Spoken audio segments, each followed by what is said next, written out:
tes.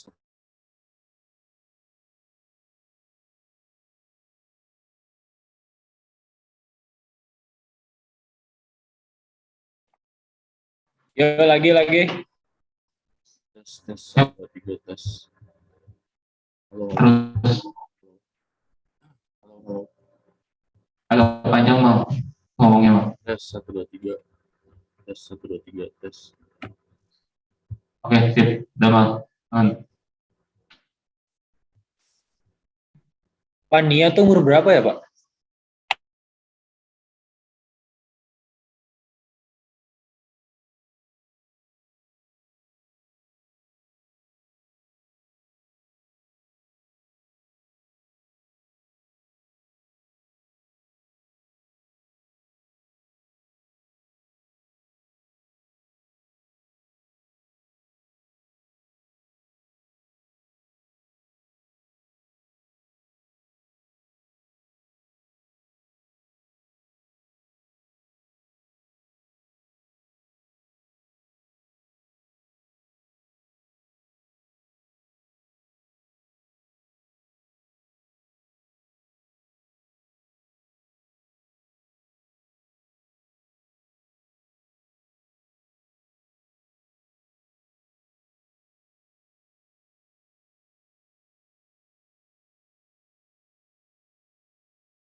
Hello?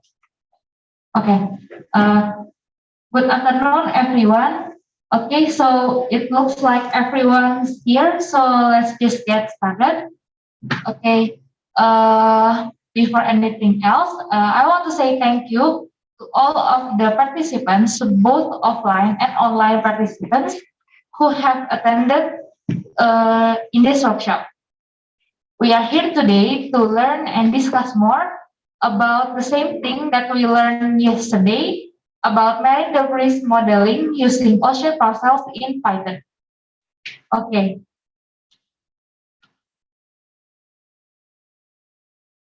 Okay. Today's learning session will be guided by the same person, namely Nia Jones. Okay, how are you, Nia? Are you good? Hi everyone, yeah, I'm good, thank you. Okay, it's great to hear that. Okay, Nia, without further ado, it is all for you to take over this session. You can start to give the material and you have 2 hours to explain the material. Thank you.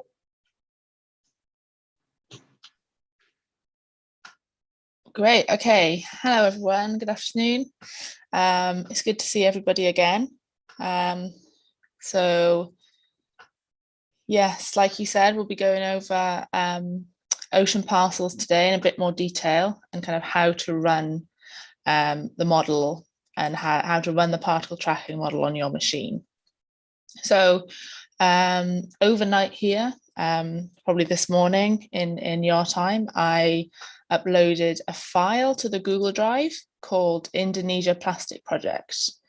And that will have all of the data that you need, all of the scripts that you need to either follow along or kind of do it after the workshop. It depends on what you prefer.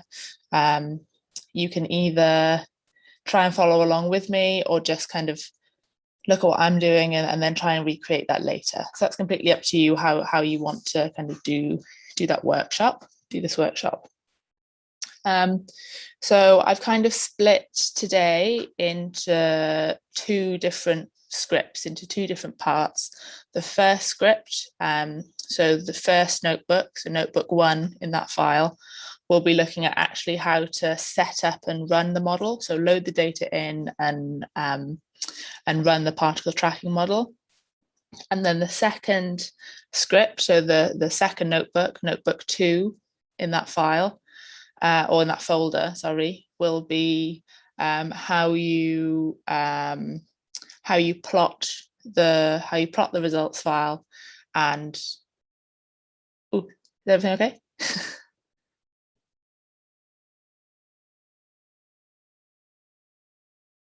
Can everyone access the folder on the Google Drive?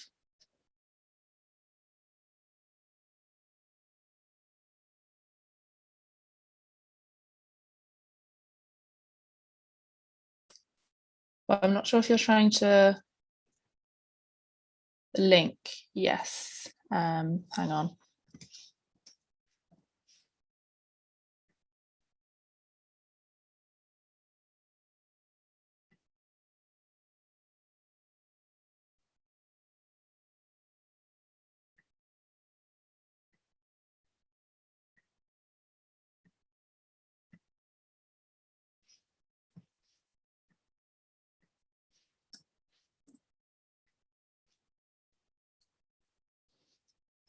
So there's the link.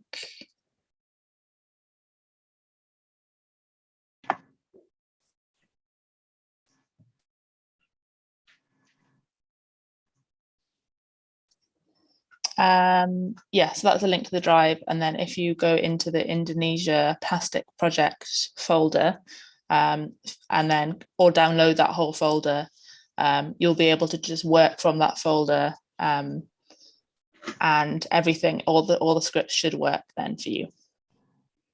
Nia, Yes. can you wait a second because we have a problem in the meeting room. So please wait. Yeah. So wait for a little bit because we just try to start the projector from here. Okay, no problem. Yeah, maybe 5 minutes is okay for you. Yeah, it's okay. Yeah, okay.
Hello, Nia, are you here? Hello, yes, I'm here. Yeah, you can start to share your screen and you can start your explanation about this material. Sorry, I missed that. What is everything okay again? Yeah, you can start. Great, okay. So I'm glad the projector is working now. Unfortunately, you can all see me again. And yes, so you got the Google Drive link in the chat box here, and there you can download a folder called the Indonesia Plastic Project, and that will have all of the data and all of the scripts that you need that I'll be using today to kind of recreate what I'm doing. So we'll crack on. And then if I can share my screen, share. Yeah, so this is the Google Drive. And you're gonna need to download this folder if you wanna recreate what I'm doing today. So if we can close that. So this is Anaconda, is one of the programs that I was talking to you about yesterday that kind of hosts both Python and Jupyter Notebook. So when you open Anaconda, this is probably what you'll see. And then you're going to need to make sure that you're on, during your installation of Parcels, you created an environment called py3 underscore parcels. You're going to need to make sure you're within that environment. And then you can open Jupyter Notebook here. And then when you open Jupyter Notebook, hang on.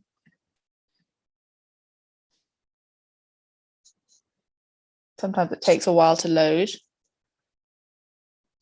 And sometimes it's a bit buggy. Sometimes this doesn't work that well. So another way to open Jupyter Notebook is if you go to your, it depends on whether you're working actually on Windows or Mac. But if you go to something called Anaconda Prompt, which should have downloaded with Anaconda Navigator, and it's basically it's a command line like this. But if you're on Mac, you're going to need to use your command line or item. So if it doesn't open with Anaconda Navigator, try this first, try this launch button. But for some reason on my computer, it never works. So I need to type in Conda activate py3 parcels. So that again is just doing what this button is. So you're activating the parcels environment. And that loads, and you can see now you're within this parcels environment. And then you simply type Jupyter Notebook to open the software. And then that should, like magic, open Jupyter Notebook for you if it hasn't worked from the console. So then once you open Jupyter Notebook, you should have your kind of file system here within the program. If anybody needs me to slow down or if anyone wants me to explain something, please let me know. Because I can't really see anyone at the moment, so it's difficult to know if people need to get my attention. So yeah, just shout out if you need help. So then you want to navigate to your Indonesia Plastic Project folder. So mine is in here, PhD, Python. You've got Indonesia Plastic Project, which is the exact folder that I've uploaded to the Google Drive. And so you should have two notebooks, so two different .ipynb files, a folder called HiCom, and a shape file, and this will help, a folder full of shape files for kind of country coastlines, and that should help plot our figure later on. So we won't need to use this until later on. So if we first go into the first notebook,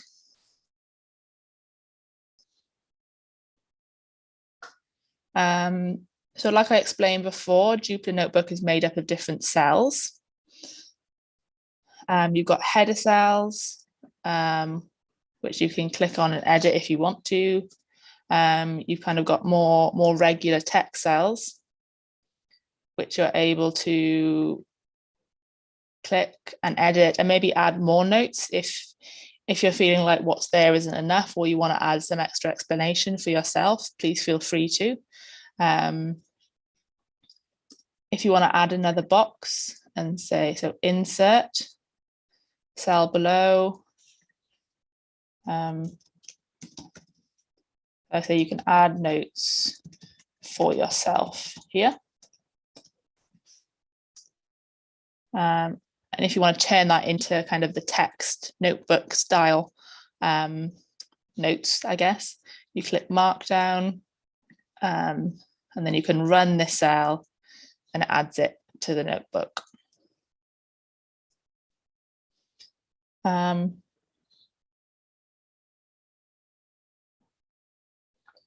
So like we discussed yesterday in our kind of simple, in our simple example, the first thing you need to do when you're working in Python is to load in the models to the environment that you're working in.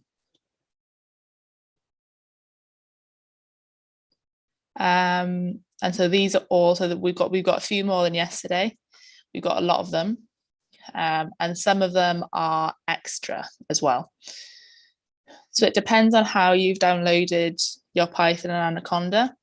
When you run this, so I'll run this first and show you how to run it. So you click on it, then you go up to the run button, and it says run cell, select below, and click that.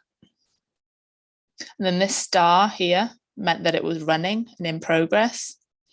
And then it turned to 1, which meant it had finished running and it had completed. Now that ran without any errors for me because I've got every single module on my computer because I've installed them all. You might run into a problem where you haven't installed some, and you'll run into this problem often when you're dealing with kind of different scripts from the internet, but that's fine, don't worry. What you can do is you can install them on your computer really easily. So the way to install them, okay, so first I'll actually show you an error of what that would look like. So say I want to import a new module called module. I don't think one exists, but this works as an example. You get a module not found error, and this is no module named module. And basically you need to check whether you've spelt it right and then whether you've got it on your computer. And if you don't have it on your computer, you can install it quite easily. And so you'll need to go to your Anaconda prompt, like I described before, or if you're on Mac, your kind of command line. So this is the app that I use for my command line. New window. So this is installing a new module. You'll probably have to install Xarray, for example. So then you would type in conda activate pi3 parcels, like we did before, just to be able to get into that environment that we want to work in, because if you installed it outside of that, you wouldn't have it in the right place. So you need conda activate pi3 parcels, and then something like conda install Xarray. That's probably going to tell me that I've already got it. I'm not going to proceed with that because I've already got one on my computer. But you would say yes to download it.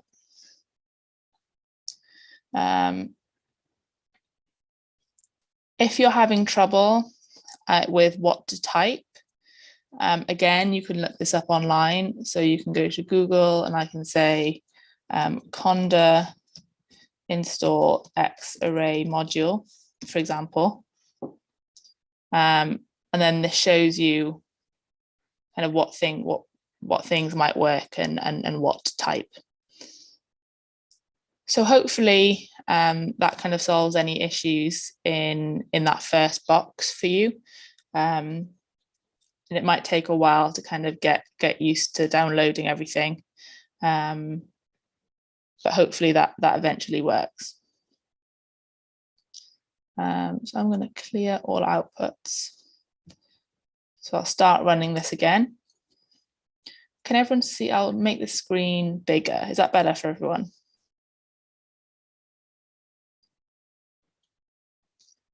So I'm going to run this. A shortcut on your laptop to run a cell is also Shift Enter, or you can click Run. So you click Run, and then that has run all of the modules, and now you've imported all of the modules that you need into your environment. So the next step is now to set up a field set. And like I was mentioning yesterday, I gave you a lot of information yesterday, so don't worry if you can't remember. I think all of this actually has been streamed on YouTube and is available on YouTube later, so you can always go back and have a look, or send me an email if you're really confused, and we can try and work through that together. But a field set holds all of the hydrodynamic data for your model. So all of the different current speeds goes within the field set and works as the basis and the first layer to your model. So Ocean Parcels reads lots of different models quite easily. And HiCom, which is what we're using today, is an example of one of the models that it reads quite easily. So if we go back into the Indonesia plastic project file, this is just to show you. You've got two data sets. You've got the dry season currents, and you've got wet season currents. So, and this is for the year 2020 to 2021. So in wet season, you've got from November 2020 to March 2021. And then in the dry season data, you have April 2021 to October 2021. And that gives you a whole year's worth of data to play with. You can read in all of the dry season or just some of it if you want. But yeah, all of this is yours to play with and to figure out any differences. I've just seen the chat thing. HiCom data analysis, not reanalysis. Is that for the download? Are you downloading it?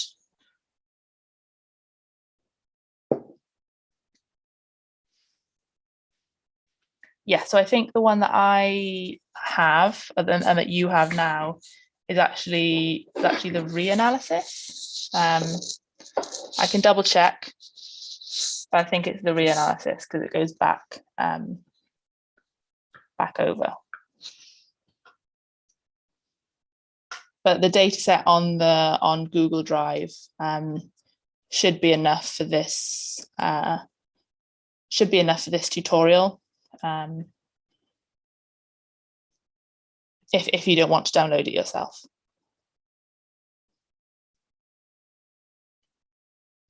So now this code block here is setting up what we need to create the field set. So we need to tell Python how to read in 3 separate dictionaries. So a dictionary in Python is a particular file type, is a particular data type. And it's made up of, it can be made up of lots and lots of things called key value pairs. So you give something a key or a name, and then you give it a variable.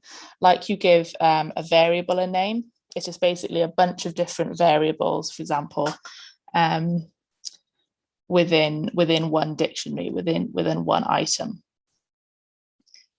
So you're first creating a first file name called file names, and this sorts all of the file names in your HighConf folder,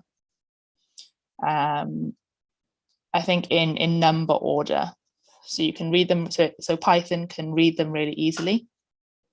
So this is currently just reading the wet season data. You can change this to dry season. So if we have a look at what the name of this file is, so dry season, dry_season_ 2021.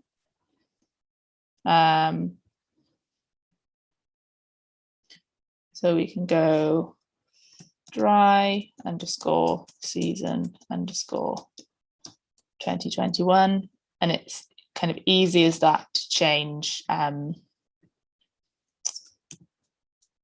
what folder you'd like to use, whether you want to use the dry season or the wet season. We've then got another dictionary that we're making called variables. And this is telling Python that the U value in the file is named water_U. You don't have to do anything to these next 2 variables, because this just has to do with what's in the netcdf file, and what the variables are called within that file. So we can go ahead and, and then the dimensions, you also need to tell Python which one is lat, which one is lon, and which one is time. It's very easy for this file because the lat is called lat, the lon is called lon, and the time is called time. In all modules, that's not the same. Sometimes it might be called latitude, sometimes it might be called x, or y, latitude would be, sorry, and lon might be called x. But yeah, so just double check that. But for now, you don't need to change anything in these numbers, in these lines. So you can run this, and that runs fine.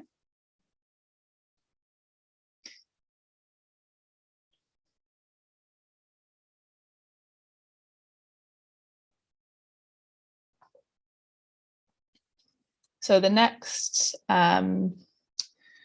code block here is actually creating the field set. So here you've got from netcdf. There's lots of different ones in Ocean Parcels. I know you can do a from Nemo, which is another particular type of ocean model. But since we've got netcdf files, this is easy enough. So here you're telling the field set, function to read these 3 dictionaries and create a field set object out of it. And then these things are basically to allow the model to run smoothly. So this is to do with the land values. It's not really important. It's just something that I found online to allow the model to run smoothly. And then this allow time extrapolation for you to be able to go slightly above and below the kind of time series of your model, if you need to.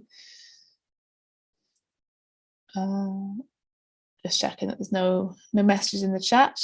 So then we can, oh yeah, we've got a hand up. Go ahead. Yes, sorry, No I problem. just interrupt. In the file names, there is a U and V, but it is the same file, or there is a different name, or and so on, or anything else? I see here Yeah. that it's the same name, but the precision and NC4 and NC4 in the end of the extension. But in the beginning, it is write the U and V. It is okay or what happened? Yeah, so sorry, I didn't explain that correctly. So you've got a U variable and a V variable, and it just so happens that in this HiCon data, the U and the V variable are within the same file. So then this is why you give these variable names in the next dictionary.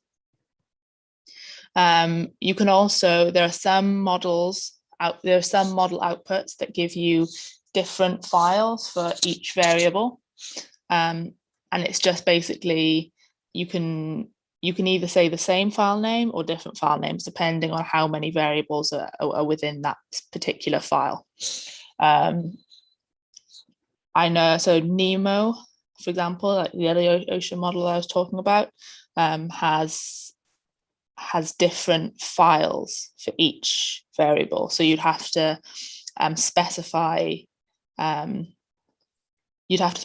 different file names for each one of those. But because HiCom and because the data that we're using at the moment has all the same variables within the same file, we can call on the same file and just use different variable names. Nice attention to detail though, well done for noticing. Chat. Great.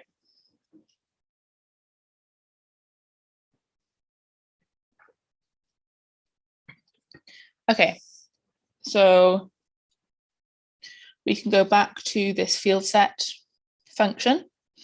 If I run this code block, that runs without hopefully any error, and hopefully any error for you as well. So you've now created your field set object, and so you've read all of the data in already, and you created your field set object. So we're getting there. This is exciting. So the next step is to create a particle set. And this is where things start to get a bit interesting and a bit exciting, I think. So as I said yesterday, a particle set is where all of the information on the particles are held, and kind of where all the initial information and kind of setup values are kind of inputted. So if you go down to this code block here, there are things that you can change if you would like. So n part is the number of particles to be released at any one time. So you can change this, you can put this up or down. You can change this to 100, for example. Just bear in mind, the more particles you release and then the longer that you release them for, it will be more kind of computationally expensive, and so it will take more power to run your model, and so it will take longer.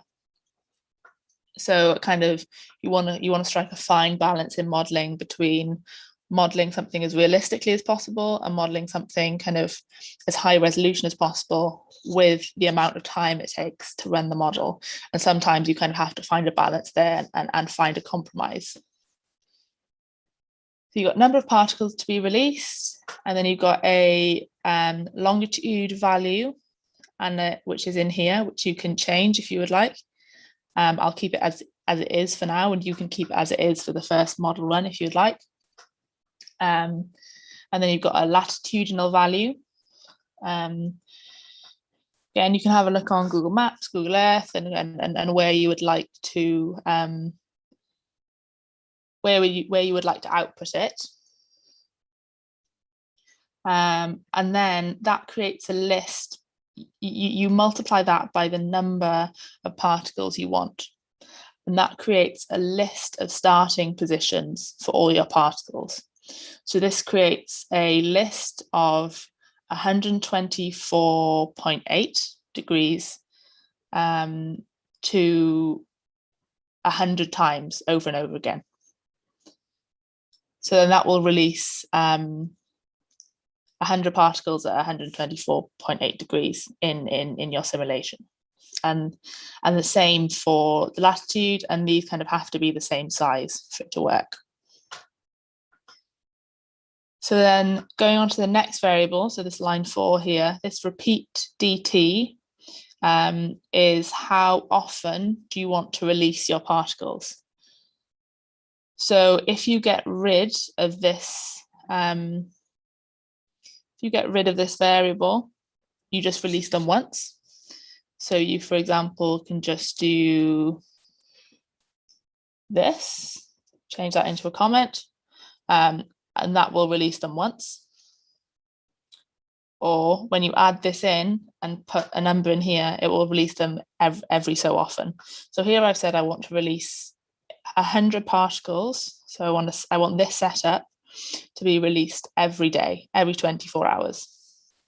And again, you can change that to every hour if you want, although that would take quite a lot longer.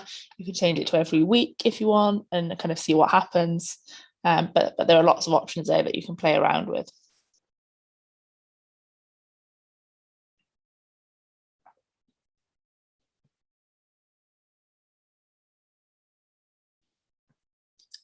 Good question. I think it can be either a float or an integer. It doesn't really matter. I think it changes it into a float anyway. So if you put 124, it'll change it to 124.0. But either is fine, I'm sure. We can test it in a minute if you'd like. So then we can run this code block, run this particular box.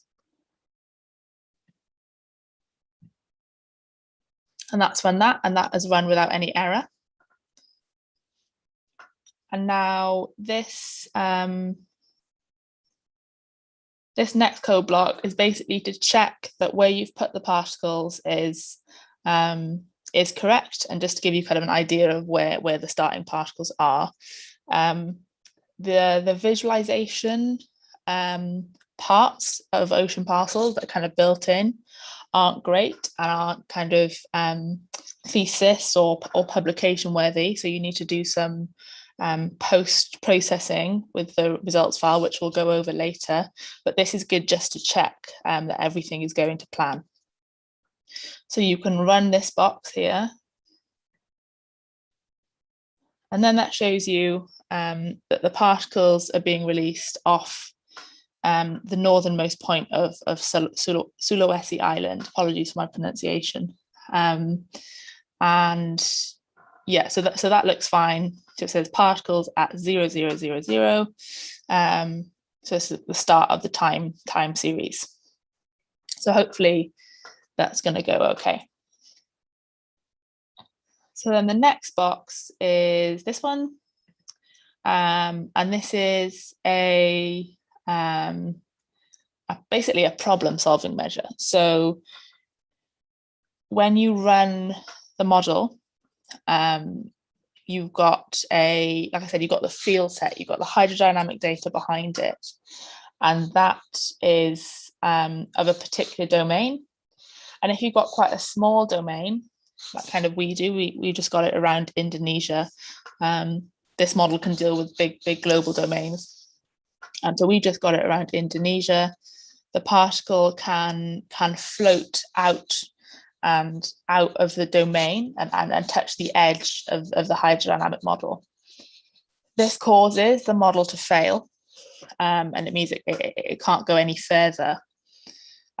So what this does is it deletes any particle and it deletes it going any further. So it just kind of gets it rid of the oh, sorry, hang on. And just gets rid of the particle. Okay, so we've got another question here.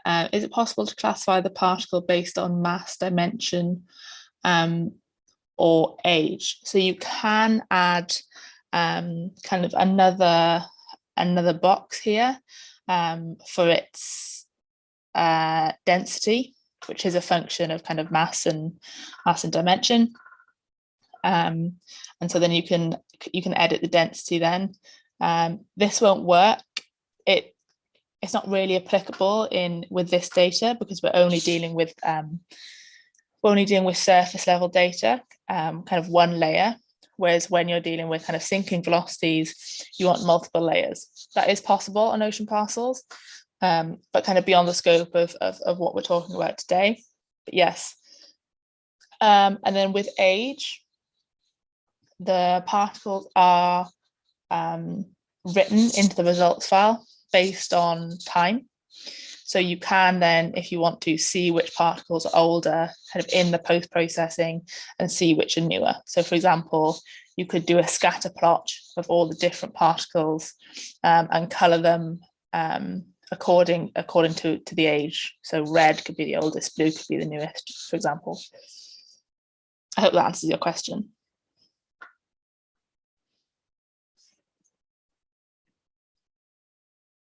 Okay, so then if we just run this delete particle function, so this is how you, also this in general, just as a, just for you to note, this is how you define a function in Parcels, and it's just saying this is something to do with Ocean Parcels module. It's calling the particle,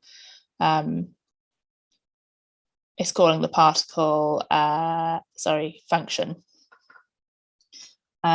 So you don't need to edit this at all. You can just run it and hopefully it'll run without a hitch. So then we're getting to the actual running of the model.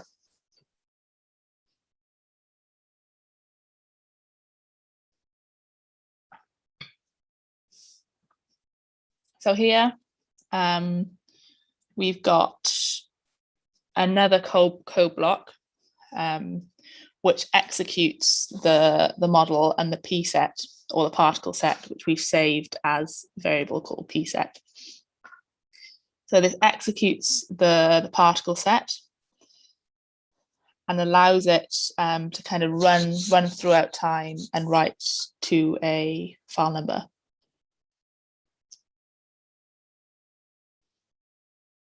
Is everything okay?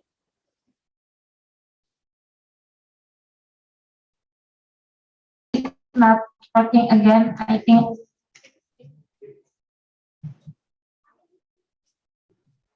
Oh, I think the projector stopped working. Yes, I think we need to fix it first. The projector is overheat. Yeah. Okay, yeah, we can take another 5-minute break and then go over running the model. Okay, thank you.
Okay, Helenia, are you here? Yes, yeah. Okay, you can start again. Great. Okay. So now we move on to the actual running of the model and executing the particle set, which basically means running the model.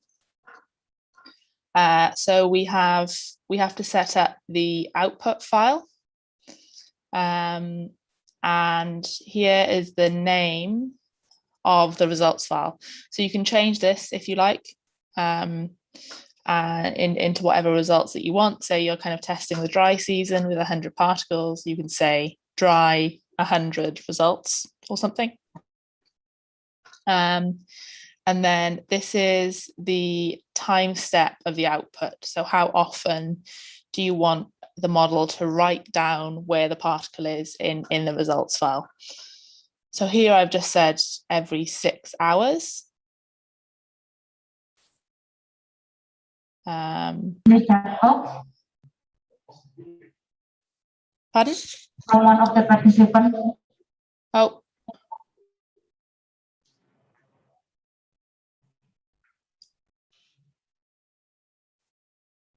So there's another question here. There's formulation on the app to set if it dumped off to the land and if it got the high tide. So yeah, so there is a function in Ocean Parcels for beaching. I think again we're not using it here. We're just using kind of the simplest run of the model really. But you can get it to beach. I'm not sure if it's sensitive enough to deal with kind of the tide line and where it would pick up plastic on the beach. That's a really interesting question, and I'm actually not sure. I think that's quite a difficult parameterization to make, and you might need to write this in yourself. One good thing about Ocean Parcels is you can actually develop some things yourself, because this is all open access and because it's all quite simple to access and read into Python. It's just a list of different functions. You can actually add more functions yourself if you find there's something missing and you think you could parameterize it yourself. That is an option, but dealing with where the tide line is also a function of the ocean model, and HiCom isn't that high resolution. It doesn't deal with the tide line, so we can't do that today. But the beaching is definitely possible, and I think you could probably do something similar to kind of this delete particle function, and say if it's beached, you can just get rid of the particle.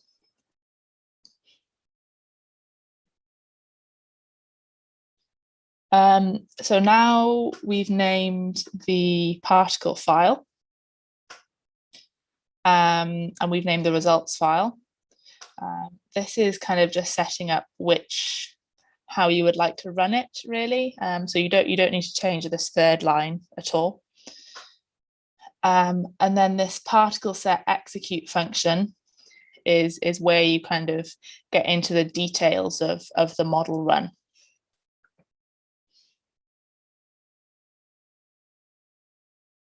So you can change the length of the runtime here. So at the moment, it's just 21 days. You have, I think, 6 months worth of hydrodynamic data that you can kind of go up to. So you could, in theory, go up to 180 days here. And then this is the time step of the kernel. So how often does it calculate where the particle is in time? You kind of want the time step of the kernel and the time step of the output. You want this to be a kind of multiplication of the kernel for it to make sense, really. Yeah, that would be great. We can go through the details. Thank you. So then, and then in this one, you are identifying where you would like to write it. So you've just kind of outlined what particle file you'd like. So you can put an output file here. And then recovery talks about what happens if the particle goes out of bounds. And this is saying when this error comes up, don't cause the model to fail, but instead run this function, which we defined up here. So run this function which deletes the particle. So I hope that all makes sense. So then once we run this this code block, that'll then run the model. So if I run this, so this might take kind of a minute or so. It's not a very time-consuming model, but and it's already finished. So yeah, so this is run for 21 days, an output of 3 hours each time, and so it's quite easy to run. And then what should have happened is in your Indonesia plastic. Hang on. Oh, someone has an error. What's the error?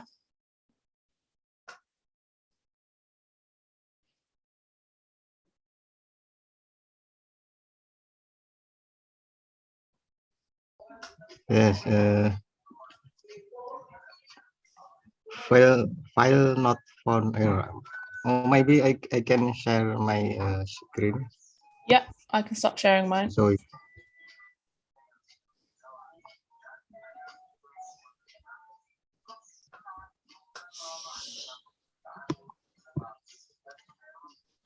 do you see my screen?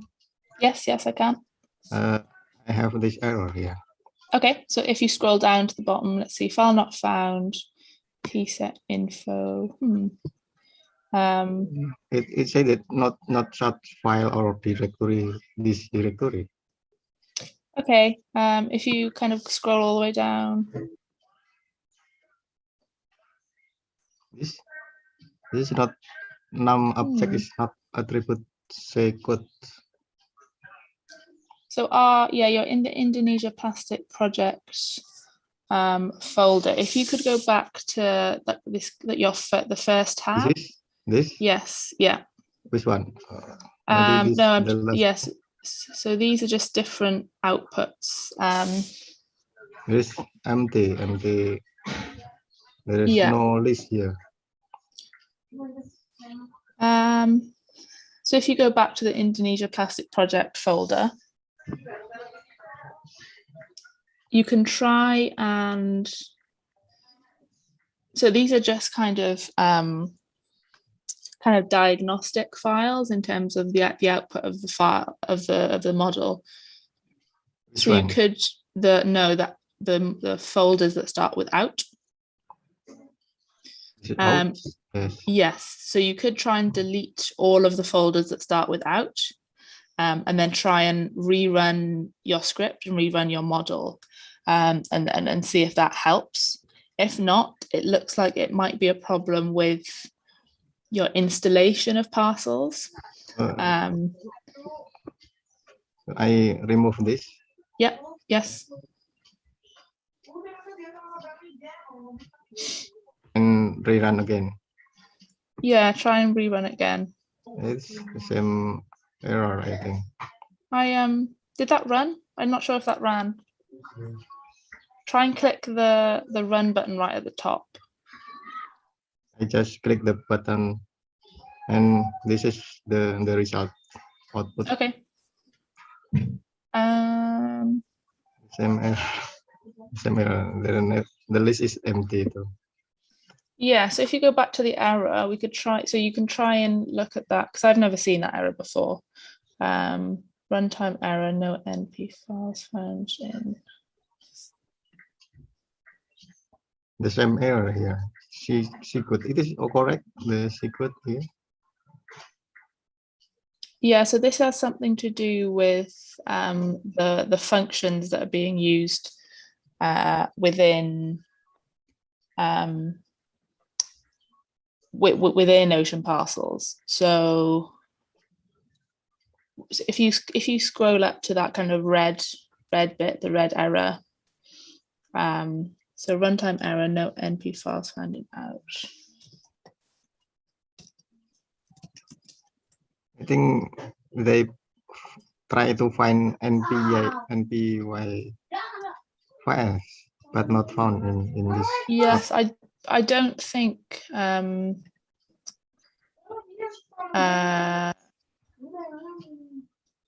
it looks like it's not writing the results file for you, because usually what happens is that files get written in that in that out folder. So which part that must be fixed? I'm actually not sure at the moment. I'm not sure how to fix it, but yeah. So I think what you could try and do is clear everything, and kind of, because you might have missed something, kind of running each box from the beginning. Yeah. So if you click kind of restart and clear output, and then you could just click the 2 arrows, and it kind of runs everything. The 2 arrows at the top. Yeah, it's fine.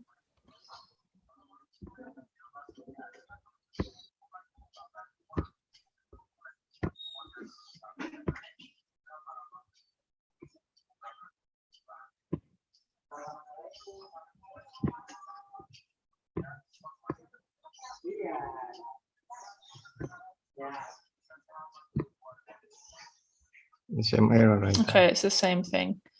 But there is no right block here.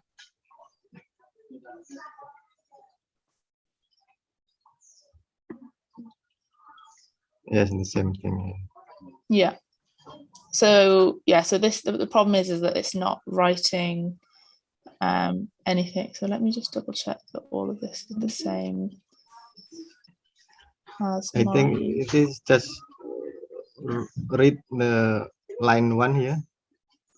Still yeah. Here. The error is in this part. Okay. Output GT, pset particle file, output file.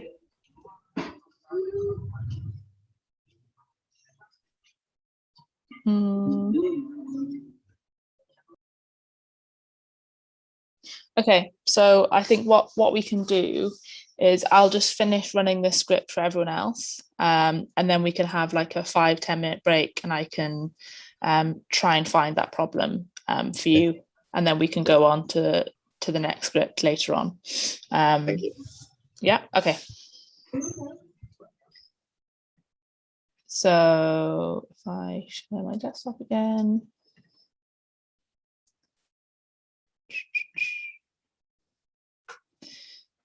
So this is now run. So this is now run the model, and what you should have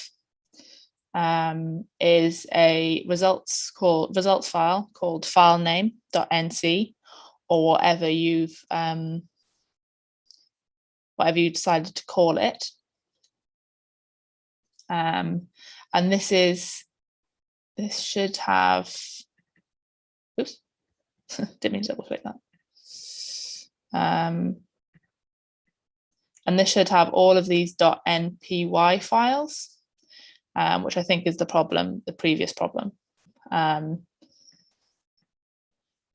the most important thing is that you've got this file name, this results file here.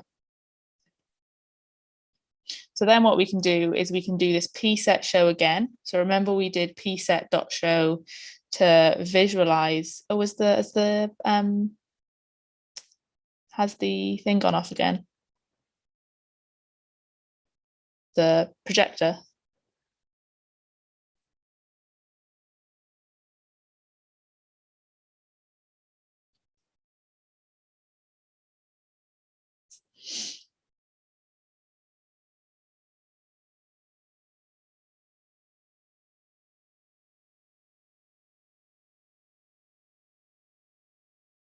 Is everything okay in the classroom? Is the projector working?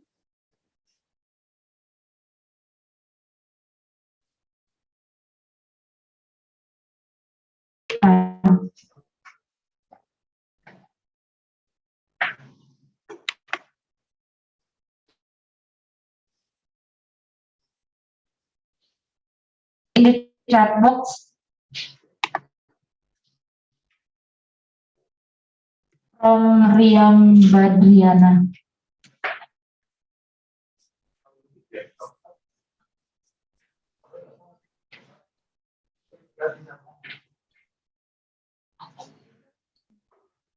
Okay, so while the hello?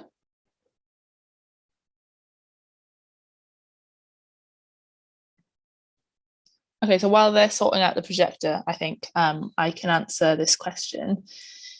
So the in particle set definition, how to write to make two or more sources. It's a really good question. So you just create a list with different with different points. So say if you want, so if we go back up to here, I can just, as an example, insert a cell above. So I can create a lon here and say, right, I would like 124.8 and 110. And that creates a list like so. And then I can say end part and so then you would have 100 of 124.8 and 110. There are other ways to do it. I might have done, let's see if that syntax is right. Print lon. Yeah, so you've got, it's not in order. You can put it in order if you want to, but this is creating a list there of different start positions of 124.8 and 110, and then you can do that also with. So this is 100 of 124 and 100 of 110. So there are 200 numbers here. And you can do the same with this.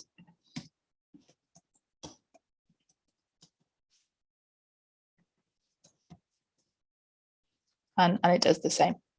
There are other ways to create lists, but this is just one example. So that's how you do that. And then what's next? In which part of the command do you set the initial time? In that sense, do you mean kind of how to set this here? So this is set by the ocean model itself. So we've actually made a time dimension up here and read that into the field set, and then that sorts out the time. And yeah, so I think if you want to set it from a specific time, if you don't have, if your model doesn't have time, if your ocean model doesn't have time, which would be unusual, that doesn't normally happen, you can set this in the field set with different time functions, and all that information is available online. And then how to plot a specific time, and I'll actually go through that in the next script for you, because plotting time in terms of the ocean parcels result script can get a bit complicated. So yeah, we'll go through that all together in the next script. So I hope that answered your questions.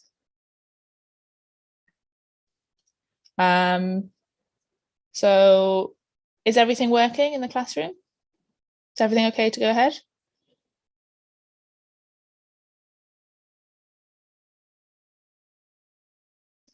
Oh, I can't hear anything. Can you hear me? Oh, yeah, I can hear you now. Okay, you can just continue your explanation. Mhm. Okay, great. So now we've run the model. Okay, so sometimes you have to rerun the model again if there's no file name. Again, it might be a little bug in the model, but if you try and run it again or change the amount of days, the length of the run, it might appear in your file. So yeah, so you should have the file name in the file that you're working in. And then you can do another pset show. So we did pset.show before to show the initial location of the particles. And then you can plot pset show again to show the end location of all these particles. And that allows you to just check that the model is run as it should, the particles aren't stuck anywhere, and you can go ahead with post-processing your results. Great, okay, I'm glad you got your results file. And that's how you run a really basic model in Ocean Parcels. So does anyone have any questions kind of just on how you run this model or just on this piece of code?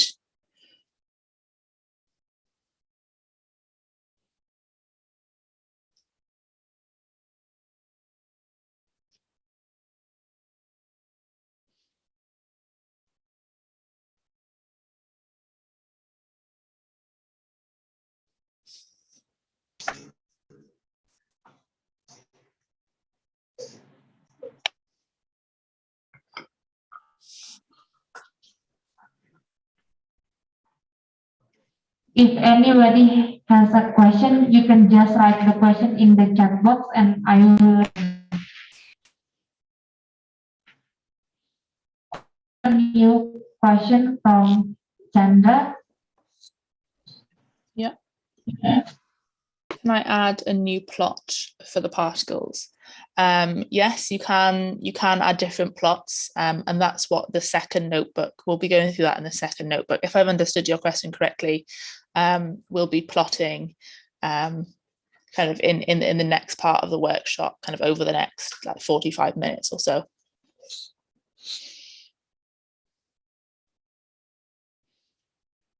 And then you can make your plots look a bit nicer and a bit fancier than these.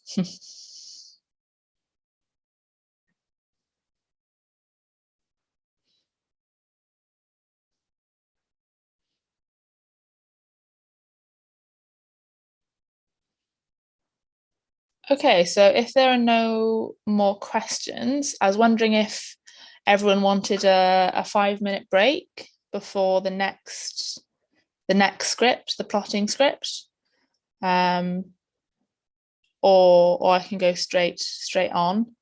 I know a few people have some errors, so maybe a 5-minute break could help people kind of catch up and solve some errors. Yes, would people would like that? Okay.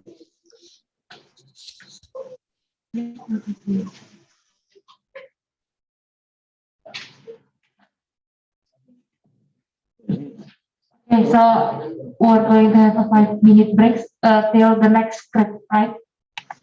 Yeah. Okay. Cool. Okay. So who was I helping before? Is it Danang? Apologies if I mispronounced. Yes. Yeah. Do you still have your problem? Not yet. I just rerun the script and I got the same error. The same error. Okay, that's fine. I'm just trying to find an answer on. Let's see if there's an answer online. Attribute error, I think this is num object has no attribute. So it should Yeah, so I think basically what this error is saying is that this kind of attribute error at the bottom isn't the most important one. The most important one actually is that red one at the top. So num object has no attribute C code. This folder, temporary folder, the out folder is Pardon? the out folder here. Yes, it is yeah. just a temporary folder, right? Yeah, so that's kind of a, so if you click on that. Yes, I click it and there is and there's nothing in there. Yeah, so that's here. the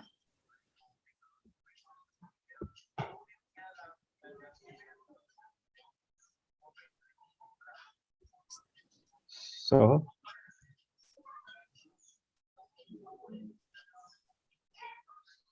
have you changed anything in the code kind of No. above this point? No, nothing. Okay. Not. Just checking that. Yeah, that looks fine. Just this one, I think just the lower, Okay, the yeah. number of article release.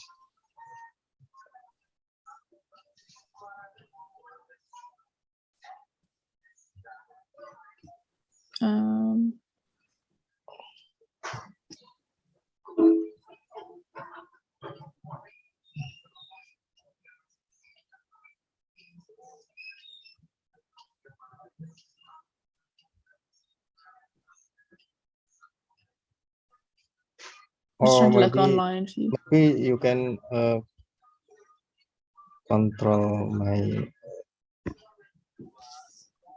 control my screen now. Okay.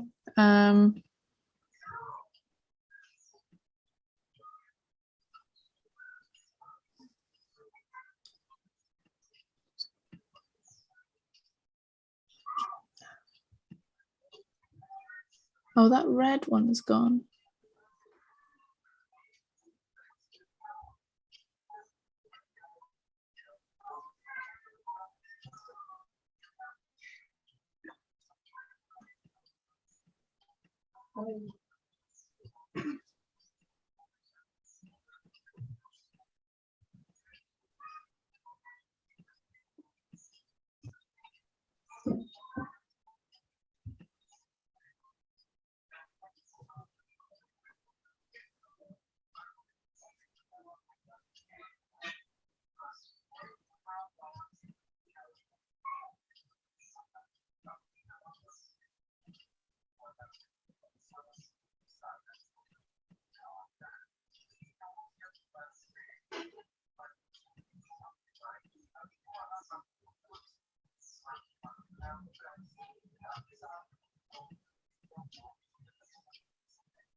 Okay, I'm not actually sure exactly where the error is. Could you, if I, I'm trying to think what to do. What I could do is I could upload a results file to the Google Drive, and then you could download that, and then you could still go through the next part of the workshop. And then I can try and find out more about this error afterwards and try and help you solve it. Is that okay? Do you mean I copy this file to Google Drive? No, so the results file that I have at the moment, I can upload that to Google Drive. And then you can use that as a results file for the next part of the workshop, since you don't have one. And then after the workshop, kind of, I can get your email and try and figure out what this problem is. Okay, that's okay. Is that okay? Okay. Okay, cool, great. Okay, so I'll upload that now.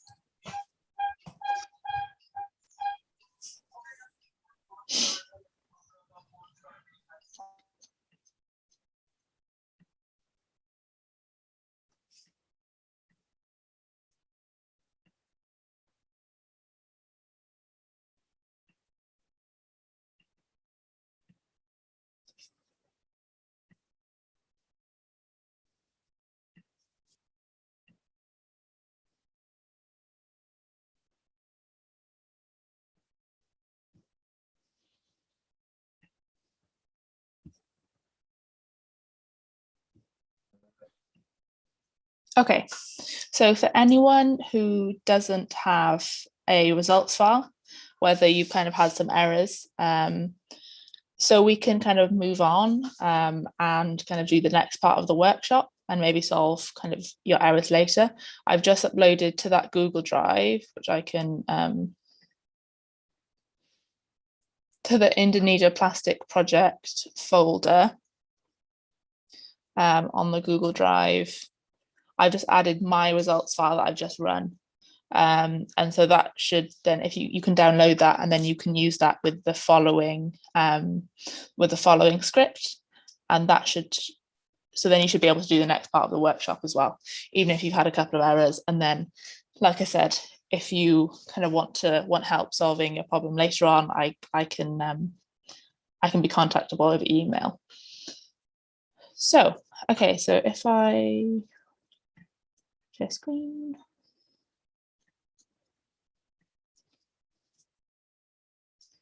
Yeah, so go.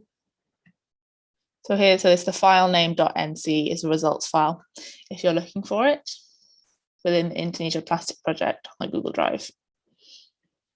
So now we're done with the Knowledge Exchange Notebook 1.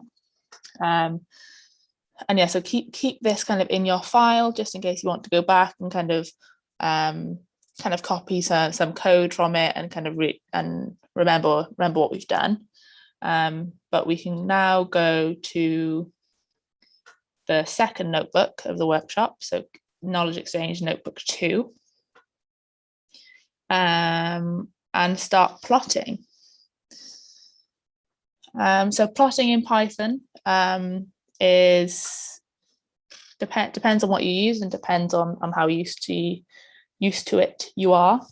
Can be quite simple. But you can make plots look quite nice with Python and quite professional. So just like before, we've got different modules sometimes within the start of the script. If you get an error saying module not found, you might need to install it, like I explained at the beginning of today's session. So we can just run this. And that loads for me kind of without any error, but you might need to install it, especially if you don't have Cartopy. Don't know exactly how you say that, but yes. Okay, so now is time to upload your results files and tell Python where your results are. Just like kind of having to upload the ocean model, the HiCom data before, you're now kind of loading in your ocean parcels data. So we're first loading in this file name .nc. So this is your results file. Then the structure of ocean parcels is tricky. So it's not saved in a regular format where you've got particles over time.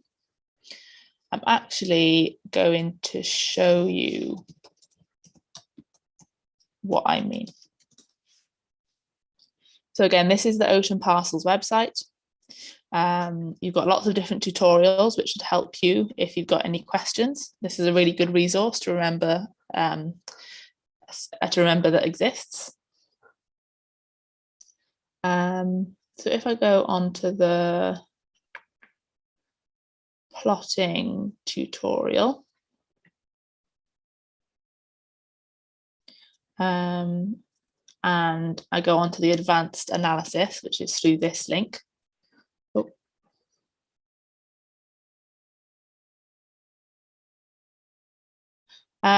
Do you need me to explain anything? Or is everything going okay? There's a comment here.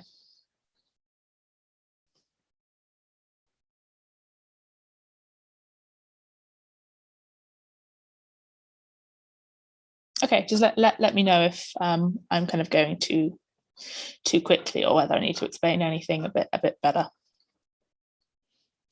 So I'm just going to scroll down here.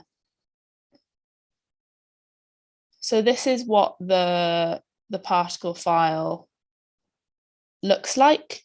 This is what the results file looks like. So you've got, when you print it out, I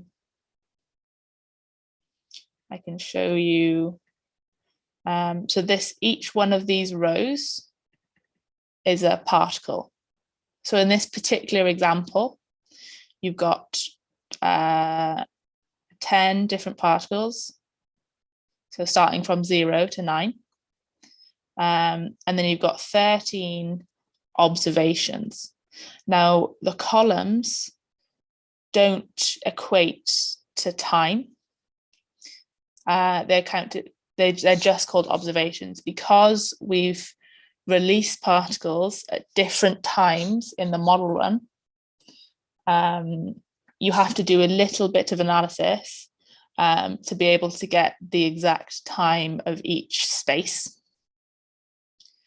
Now we do that, so we can do this exact thing in our notebook, for example. So if we load in this insert cell below.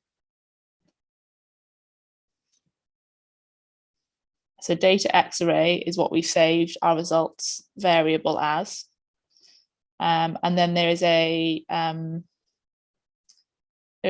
variable called trajectory. And it says it has 2,200 trajectories. So there's 2,200 particles and 85 observations. So 85 times that the model, that the time kind of was written. Now, just double check there's no confusion. Yeah, okay. So like I said, the observations don't necessarily mean time. So what you have to do is you have to use this bit of code to be able to make sense of your data, and to be able to, like a question was asked before, be able to highlight a specific time and be able to plot it. So your output should be the same as your model DT. So if you go back to the first notebook, you should have at the bottom this output DT here, time delta hours equals 6. So that needs to be the same as this one to be able to analyze your data correctly. So then this arranges all of your time values, in your results file in a regular format, rather than the strange format it's already in. So you're taking the min value, including any nans, not including any nans. You're taking the minimum time value, and you're taking the maximum time value, and you're creating a list that goes up by 6 hours each time. So I'll just go over that again. So you have, so the NP arrange, so the NumPy arrange function creates a regular list of numbers. So you could put, say, 2, 10, and 2, and you'd have a list going from 2 to 10, going up kind of 2 each time. So you've got your minimum time value, you've got your maximum time value, and then you've got your model time step, which is 6 hours. So then you've got a list of numbers that should match what your model is run on. In this line, then you're just stating where the shapefile is for the country coastlines, and this will help us plot. The shapefile will help us make a nicer plot of a nicer plot of all of the data and the countries. This data set is also of every country in the world. So if you want to use this data set later on, and you've got kind of another country that you're plotting, this data set will be fine for that. So this is a good data set to keep, even if you don't keep anything else in this workshop. So the first plot that we're going to do, just keeping an eye on time, half an hour, yeah, more than enough time. The first plot we're going to do is we're going to plot the start and end positions of our particles on a map. So plotting in Python, you're basically kind of setting up different variables and setting up different layers on a map for you to be able to plot. So this first few lines in this code block, you're setting up the figure and the figure size. You're setting up the map projection, which is important when you're doing maps to make sure kind of all of your coordinates are kind of are realistic and kind of plot in the right area, plot in the right place. Plat-car is just the projection that we're using at the moment. There are other projections that are available. And then we got kind of, we're making the axis object, which is also based on the projection. So this is just kind of a setup. If you just did this, it would just give you a blank white box, if you just ran this. So now we're setting up the grid and the axis tip labels. So if I just run this first. So this is the image that we're eventually trying to get. So I'll highlight which bit of the code is associated with the image. So the grid lines, so this sets up what type of grid lines, whether you want grid lines, so draw labels true. Alpha is how transparent something is. So if you don't want it to show it very much, so grid lines, you don't want hard grid lines on your grid. And then the edge color to be light gray. So then on this grid, you can see you've got light gray grid lines going across. So this is what line 7 is explaining. When you just plot this, every single axis is plot. So I can, if I take these two lines off, you can see here that this grids each axis and labels each axis.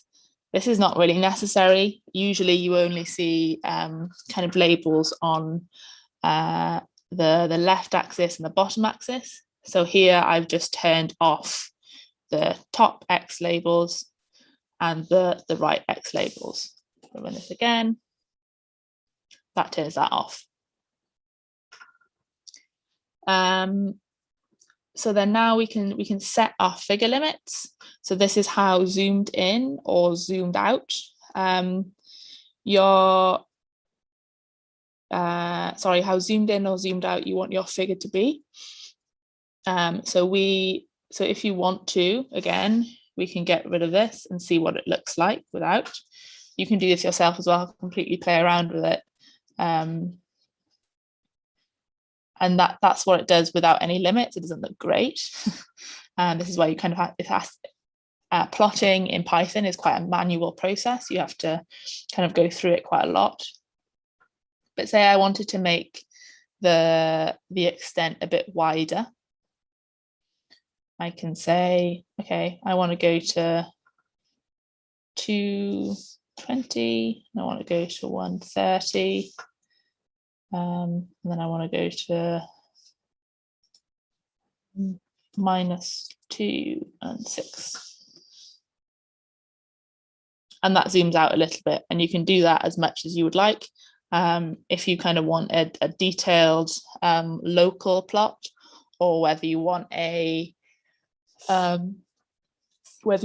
zoomed out or a detailed local plot, or whether you want a kind of a zoomed out regional plot of the whole of Indonesia, you can edit that in kind of these 2 lines here. So now you want to plot the final positions and or the start positions, depends on what you would like, range of the particles. So in this line, so this is where kind of you do a little bit of fancy kind of Python code to be able to access the data at a specific time. So first you're creating an index. So you're kind of finding where in the data the last time step is.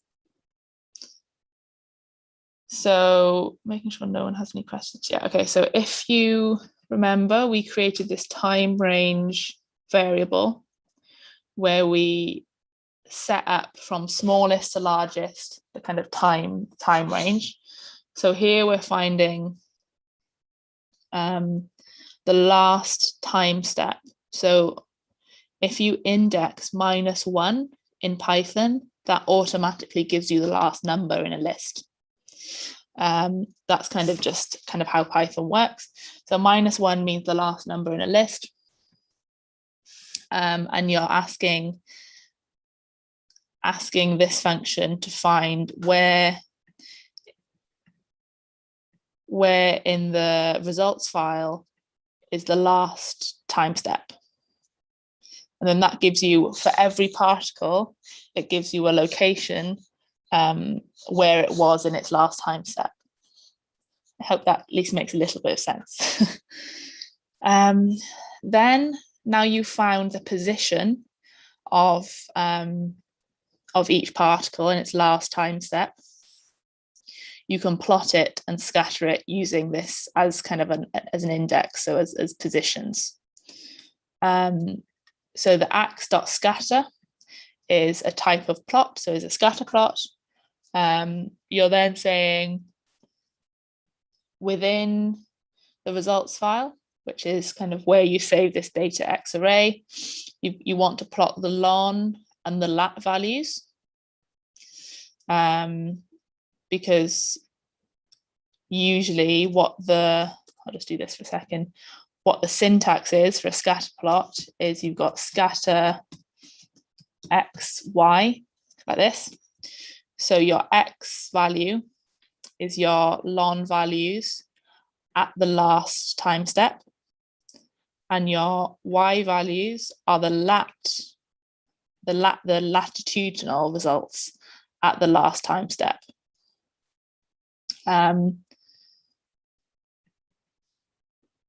This might take a little bit of time to get your head around, but kind of stick with it because it's quite a good way of plotting ocean parcels data.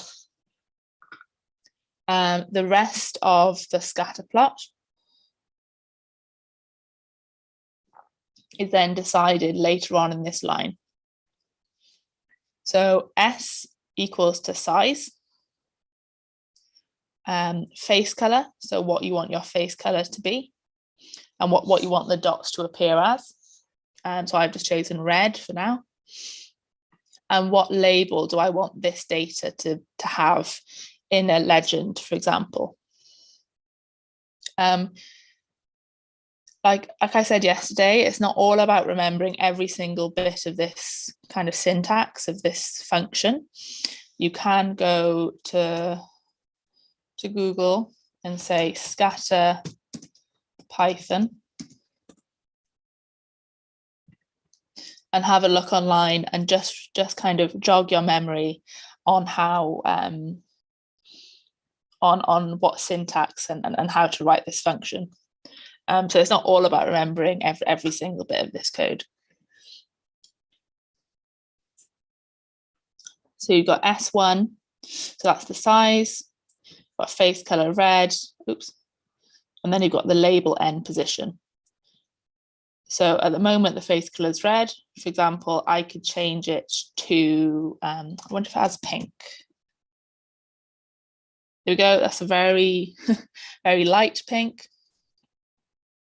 There are lots of different colors you can do. Let's change it to blue. And by changing this color, that not only changes the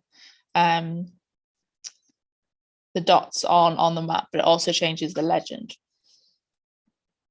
So I change that back to red because blue and black aren't that colorblind friendly. So we've got blue and red. We can also increase the size and you can see what that does. That makes them a little bit bigger. So yeah, so feel free to kind of go and edit all of these, it's fine. And again, you can edit this label, last position, maybe you want to put, and that changes the legend. So in the next couple of lines, you've got exactly the same code, but for this time, you're doing the starting positions. So you want to find the first value in that time series. So we'll go over this again and maybe it'll make a little bit more sense. So this time you want to find the start positions of all the particles. So you're asking this function, which identifies which position in the data set does the time value in your results equal the first time, the first time it was released.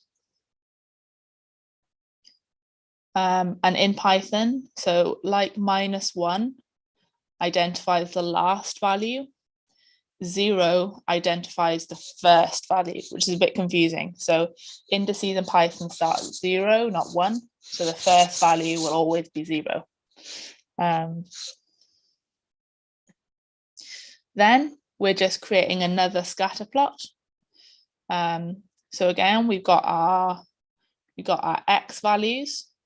So within our results file, for the lon variable, where is the first time value? Where's the first time step for each particle? And the same for the lat variable. Where does each particle start? And then you've got exactly the same syntax later on. So you've got size, color, and label. So I can also change that to 5, for example. I'll keep that as black. I'll go first position. Yeah. Like so. And that's changed it slightly. If you want to have a list of all the different colors available to you in the plot, you can go to Google and type in matplotlib colors. And then here you get a list of all the named colors. If you go down, and these are all the colors that you can choose from. So say I wanted this magenta color, for example. I can go in and change the red to magenta.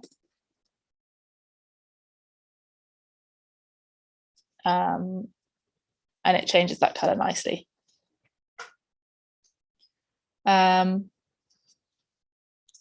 Okay, so now you've actually plotted the data.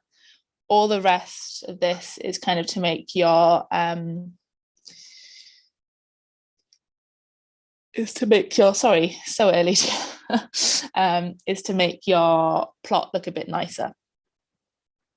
So here, this line 24, you've got your legend variable.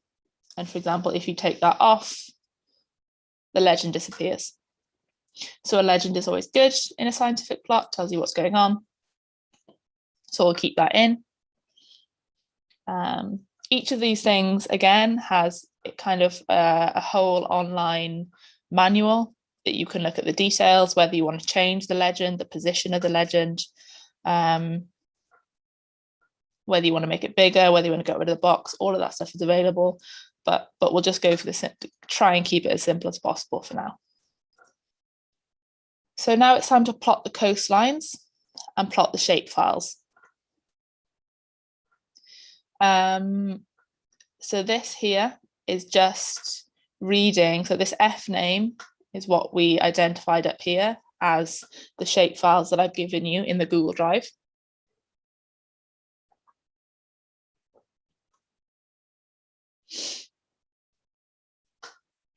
And so that's reading it in a way that Python understands. You don't have to change anything in this line. You can then, so to the axis, to the figure, so you created this axis up here. So you want to add it now. So you can add these geometries. And so you want to add the shape file here. Identify the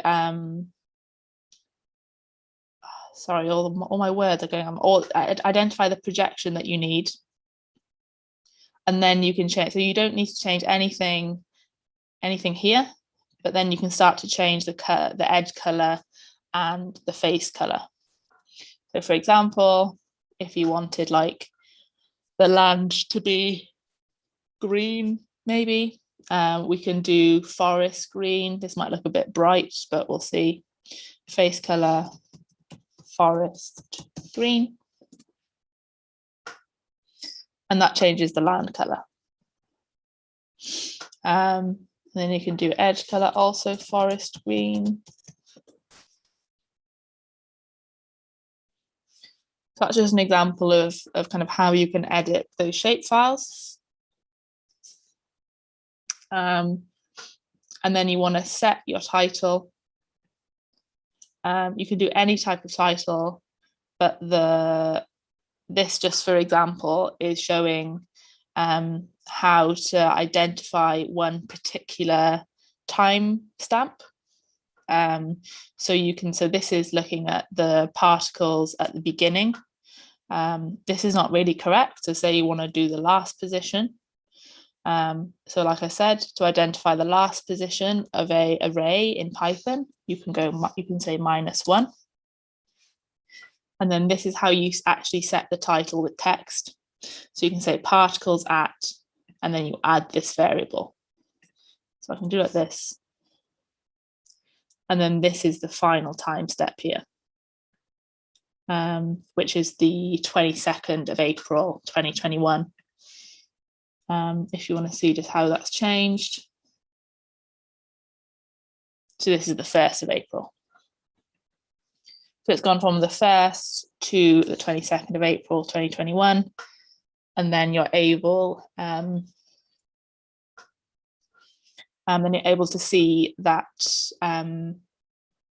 you're able to see that title. So all times in Ocean Parcels are in nanoseconds. And this is why you kind of got this kind of large margin of, you got the nanosecond variable in there. To then save that figure, as you also say, you're kind of editing it and say you're happy with this. You might want to change some colors. You might want to kind of change the spacing or kind of the legend. You can then save the figure as a kind of a picture that you can use in presentations, etc. So you can do this by saying PLT, which is kind of the whole figure object. PLT is the module, PLT is the module, the plotting module. So you've uploaded this in here.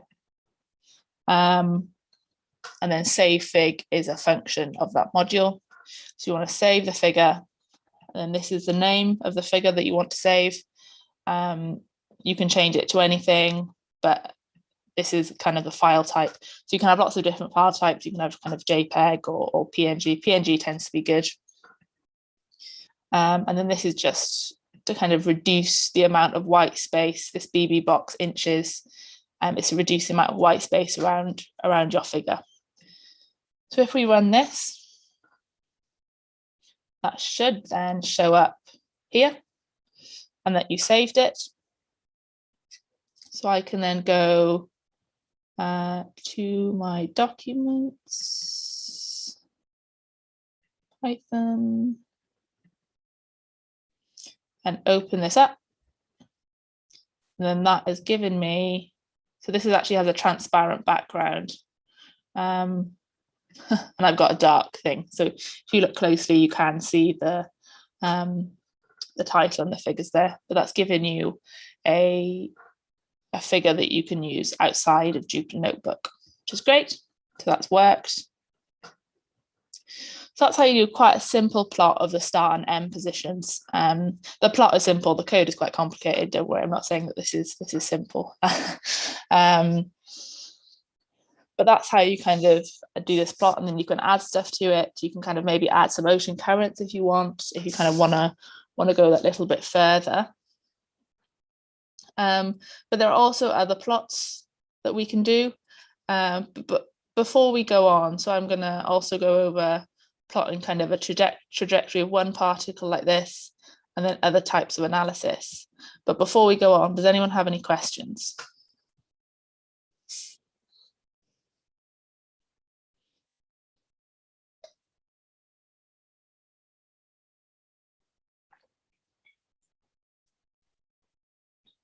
Okay, for online participants, if you have any question, you can just type the questions in the chat box and I will read it. For offline participants, if you have any questions, then just tell us.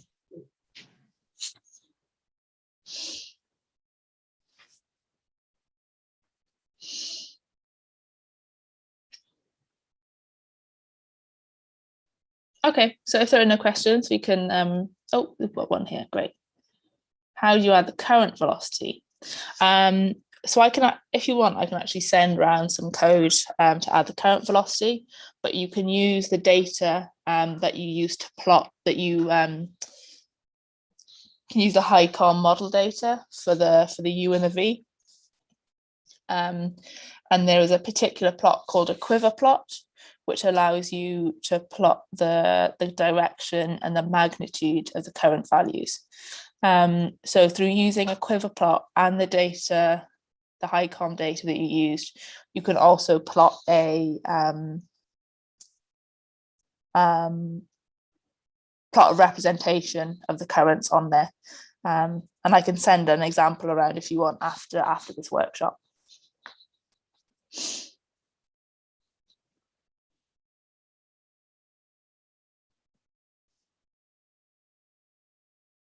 So Noir's asking, could we transfer the output into different extension files? In terms of the data, yes, I'm sure you can. I think you can save it as, if you've just got longitude and latitudinal points, I think you could probably save it as a shape file. And then you're able to overlay that in Google Earth or kind of some GIS software. So I think you can, if you load it into Python, like we've done just now, you can save out some data as a shape file. I've never actually done that before, but I'm pretty sure you can. I think I've seen that being done.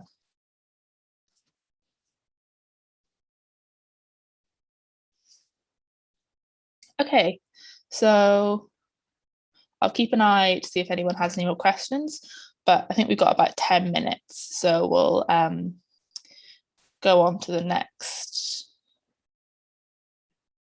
We'll go on to the next plot. So if I just run this to show you what's gonna happen. So this is the trajectory of one single particle. You can plot the trajectories of all of the particles, but that makes it really quite messy sometimes. So this is just an example of how to get the trajectory of one or more particles. So you're kind of setting up the figure like you were. This is kind of exactly the same as the start up here. So you're setting up the figure, you're putting the grid lines on, again, exactly the same. You're setting these figure limits, and you can again copy that from here if you set figure limits that you like. So you set this X lim and Y limits. You're again plotting these coastlines with the shapefiles.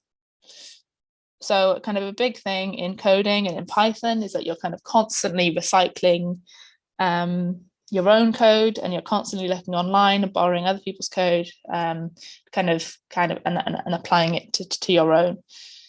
So don't worry too much. So you don't have to, once you started to write a couple of things, you don't actually have to write that much, because you're kind of swapping and changing everything and kind of realizing that you can reuse a lot of your own stuff. So now this is just simply plotting. So ax.plot, so the plot function is simply just plotting a line kind of on your figure. So you could do this with any data, any line. If you just want to plot a simple kind of y is x plus 1 line, then then you can use the function plot. But for now, we're plotting a line from the first, we're plotting a line of the whole trajectory of one single particle. And that should be represented by, so you can choose any number here of the different particles. I could choose 100 here if I wanted. And then this notation here means that you want the whole time series. So you're choosing the 100th particle and its whole related time series. And the same here, 100th particle, whole related time series for both the lon and the lat. Again, in simple terms, the plot function is xy, like this. So this is your x value, your longitude, and then this is your y value, your latitude.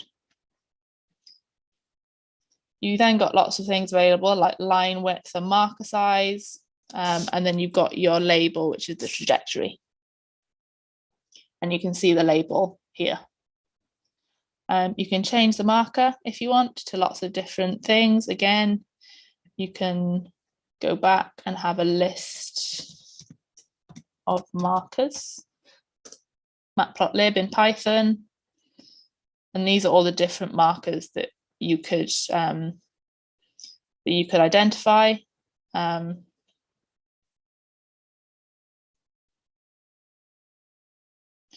So for this one, I'm going to do a cross.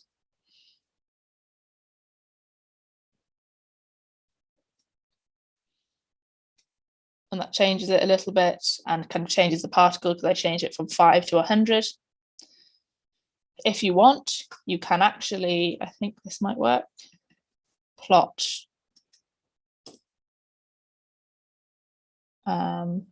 every single line of the particles. But as you can see, this ends up being really messy and you can't actually analyze any of it. So it's better just to choose one or two to have a look and see what you can do. You've then got your longitude and latitude and your legend. Another way you can customize your plot to make it look as you want is you've got set face color. So face color is the background. So say we go back to colors and I want a blue color for the ocean. So it could be like this light blue, maybe. You can do light blue. And that sets the face color of the ocean. And so you can begin to you can begin to really customize your own plot. Like I said earlier, the word alpha usually means transparency, kind of how transparent you want it. So if that's a bit strong and you don't want it as kind of harsh, you could do alpha 0.2. Oh, never mind. You can't do alpha on set face color. So this is an example of an error you might get. There will be a way to kind of make the face color more transparent, but we'll leave that for now. So this is fine. And then you can also do exactly the same thing to save your figure. So plt.savefig trajectory. I'm going to take this color out since I actually think it looks better without, for example. And then I can save my figure to what I want. So trajectory.png, and I'll run that again and it'll save it out. So I can go to my file over here, and that's got trajectory.png.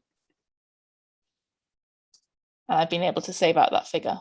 Again, because of my settings on my computer, I've got dark mode, so you can't quite see, but there are the labels there.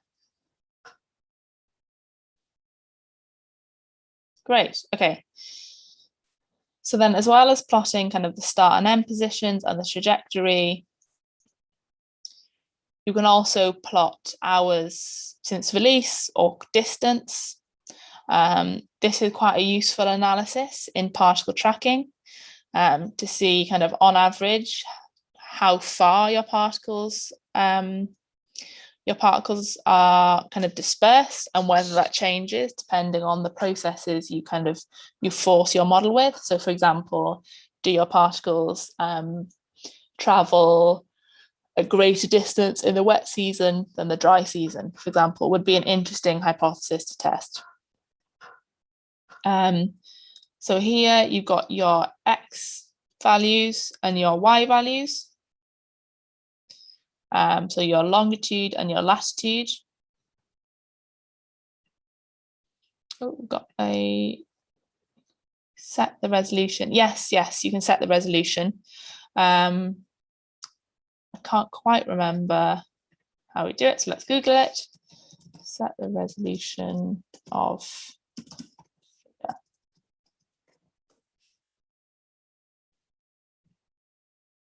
So this is the website that I was talking about yesterday, Stack Overflow. It has a lot of really helpful questions and answers. So this is asking for this.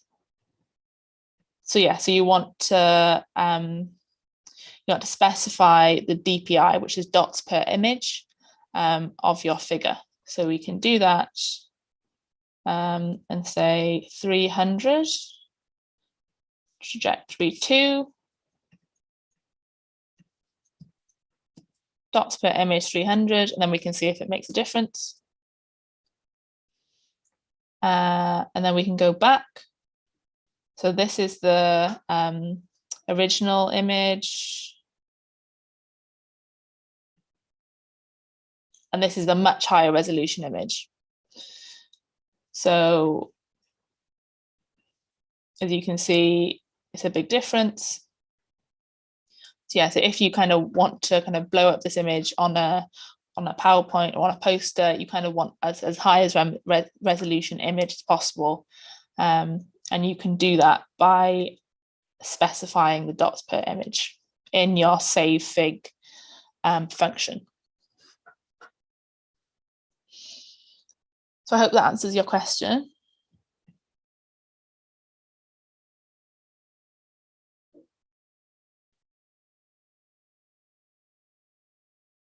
Okay, I should be finished in a couple of minutes. We'll just plot the next one and then we'll be finished.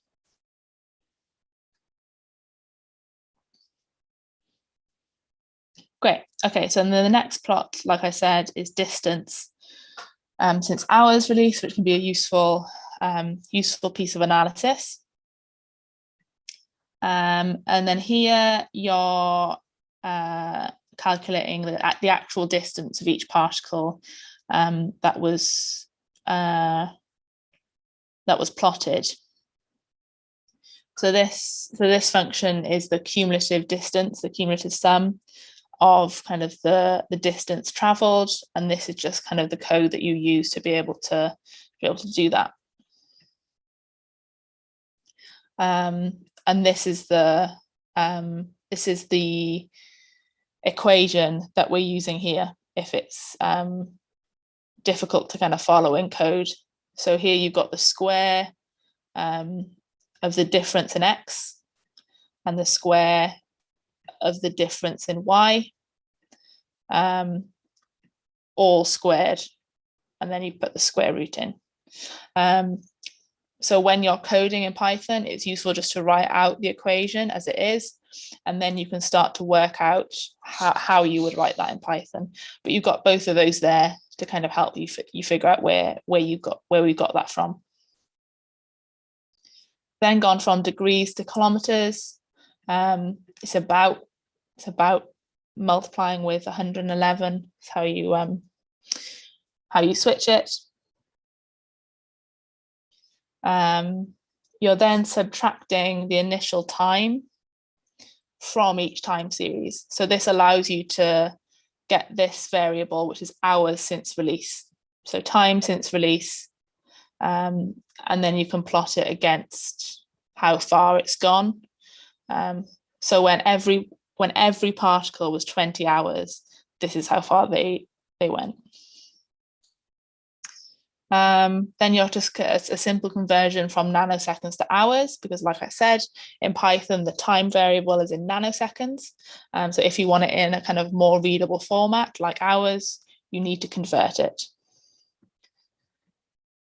So then it's just a simple plot, like I said, so plotting lines on the graph where your x value is time since release, and you want from the first one to you want all of the values, and then your y value is the distance traveled in kilometers.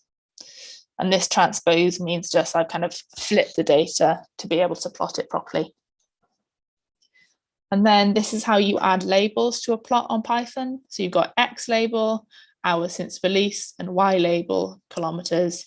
You could even go say distance traveled kilometers.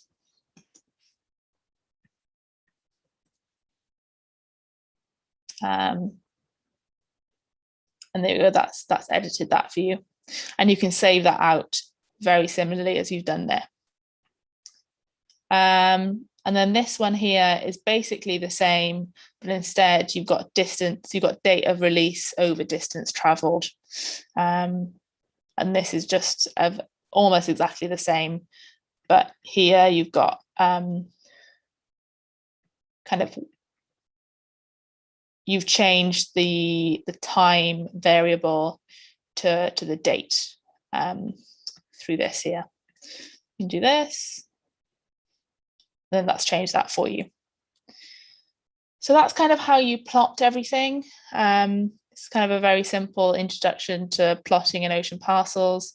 It's made more complicated by the data structure, but if you kind of start thinking about it and use some of these lines of code, it should make it a lot easier. So that's kind of all of my resources and materials that I prepared for you. If anybody has any questions, let me know, but I know you're going on break and you're going to pray soon. So yeah, please contact me if you've got any more questions, and we can work through any errors you've got. But yeah, thank you so much for listening and asking some great questions as well. You've been really engaged, so I've really enjoyed kind of going through this with you. Okay. Okay, is that all for today, Nia, or there's anything else? Yeah, that's all for me. Okay, I think I want to ask a question before I'm giving the closing statement. Okay, So, are you still going to give the material about submission of material convert data from website to software for tomorrow? But I'm not sure if I'm going through that tomorrow, but I don't know. What's tomorrow? Sorry, I didn't quite hear. Or are you going to give a different material for tomorrow? No, that's all my material presented. Okay. Okay, thank you so much, Nia. It was a very exciting and insightful lecture. I hope today's learning session will be useful for everyone here. Okay, maybe everyone can give applause or online applause. Thanks, everyone. Okay, I know it's still early in the UK, so we also want to thank you for taking your time. So have a great day and stay healthy. We'll see you tomorrow. Thank you. Thanks. See you tomorrow. Thank you.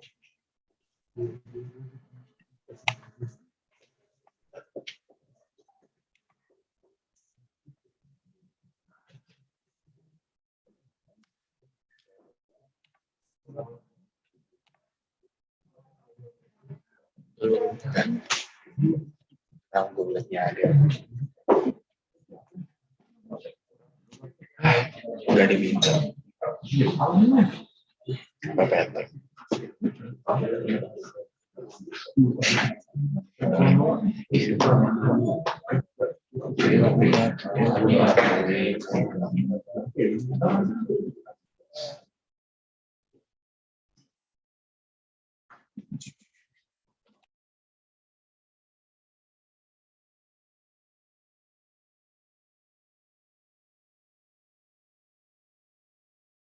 Baik, karena section 1 sudah selesai dan sebelum kita akan beranjak ke section 2, kita akan melakukan coffee break yang akan berlangsung selama 1 jam sampai jam 4 WIB. Jadi bagi para peserta online dapat melakukan break sebentar, mungkin ada yang mau ke belakang atau apa, boleh dipersilakan. Tapi jangan lupa untuk balik ke room jam 4 karena kita akan melanjutkan materi jam 4. Dan bagi para peserta offline dapat dipersilahkan untuk melakukan break juga. Mungkin ada yang melakukan sholat atau ke WC. Dan kalau ada yang mau mengambil beverage di belakang sudah disiapkan juga. Oke. Tapi udah bisa mulai break. Jangan lupa untuk balik terus sampai jam 4. Terima kasih.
Human activities, from pollution to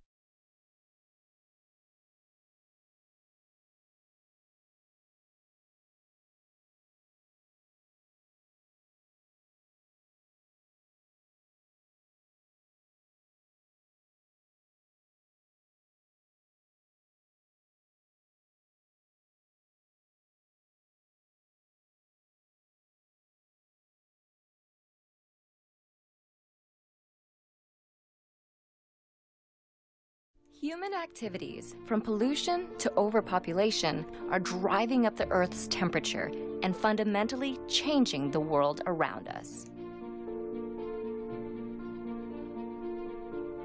The main cause is a phenomenon known as the greenhouse effect.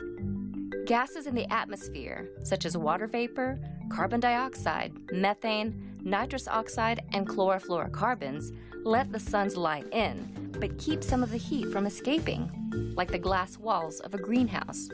The more greenhouse gases in the atmosphere, the more heat gets trapped, strengthening the greenhouse effect and increasing the Earth's temperature.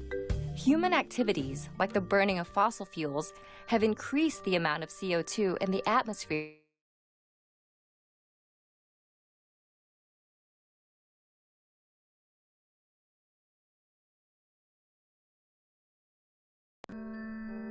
While Earth's climate has fluctuated in the past, atmospheric carbon dioxide hasn't reached today's levels in hundreds of thousands of years. Climate change has consequences for our oceans, our weather, our food sources, and our health. Ice sheets, such as Greenland and Antarctica, are melting. The extra water that was once held in glaciers causes sea levels to rise and spills out of the oceans, flooding coastal regions. Warmer temperatures also make weather more extreme. This means not only more intense major storms, floods, and heavy snowfall, but also longer and more frequent droughts. These changes in weather pose challenges. Growing crops becomes more difficult. The areas where plants and animals can live shift, and water supplies are diminished. In addition to creating new agricultural challenges, climate change can directly affect people's physical health. In urban areas, the warmer atmosphere creates an environment that traps and increases the amount of smog. This is because smog contains ozone particles, which increase rapidly at higher temperatures. Exposure to higher levels of smog can cause health problems such as asthma, heart disease, and lung cancer.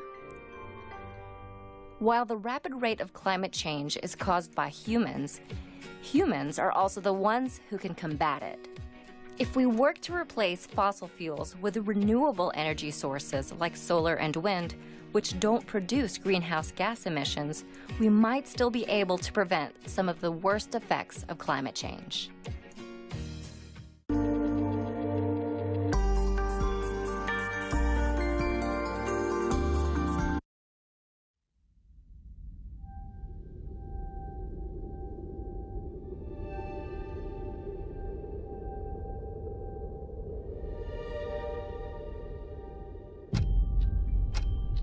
Right now, we're facing a man-made disaster of global scale. Our greatest threat in thousands of years, climate change. If we don't take action, the collapse of our civilizations and the extinction of much of the natural world is on the horizon. The world's people have spoken.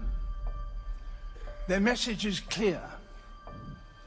Time is running out. The amount of carbon dioxide in the atmosphere now is 50% higher than it was in 1900. And not only are we piling in more and more carbon dioxide in the atmosphere, but we are chopping down the forests of the earth at a great rate. And the forests themselves are the most efficient consumers of carbon dioxide that there are on Earth. We're going to destroy the ground because the soil of a rainforest isn't very good. We are actually tampering with the climate of the Earth and with the very atmosphere that we breathe. When we talk about the disappearance of the ozone layer, we don't know what will happen when the ozone layer goes. The world has become so fragile that we cannot subject the Earth to the tortures we can now inflict upon it. When we talk about the greenhouse effect, we're talking about something that affects the entire Earth. And these problems are life and death problems. They go to the root of the viability of the planet itself.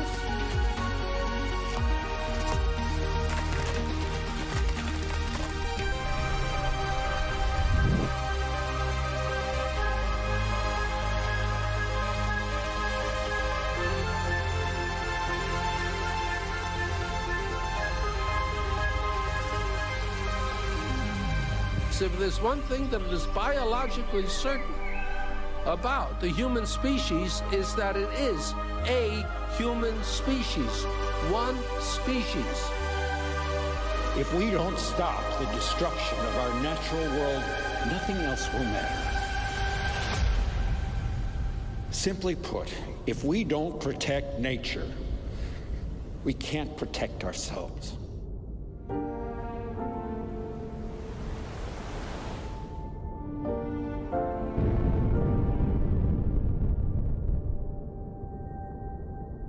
The only way we can solve a problem is by a human solution. Never can we sit back and wait for miracles to save us. Miracles don't happen. Sweat happens.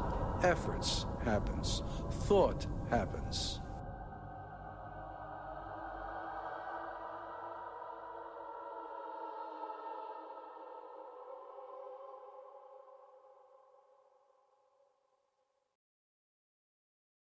Flooding is the worst type of natural disaster in the world, the deadliest type, along with earthquakes. But the climate crisis means that we are making flooding less natural and more disastrous. Flooding is getting worse around the world, and for two simple reasons. The first one is that the temperature of the air around the world is getting warmer, and warmer air can hold more water vapor. And what that means is that when it rains, more water is delivered in the same period of time, which makes it harder to drain away. So the rainfall is getting more intense. The second reason is to do with coastal flooding, and it's because of sea level rise. So global heating is raising the level of the oceans because we're melting ice caps and also expanding the volume of water.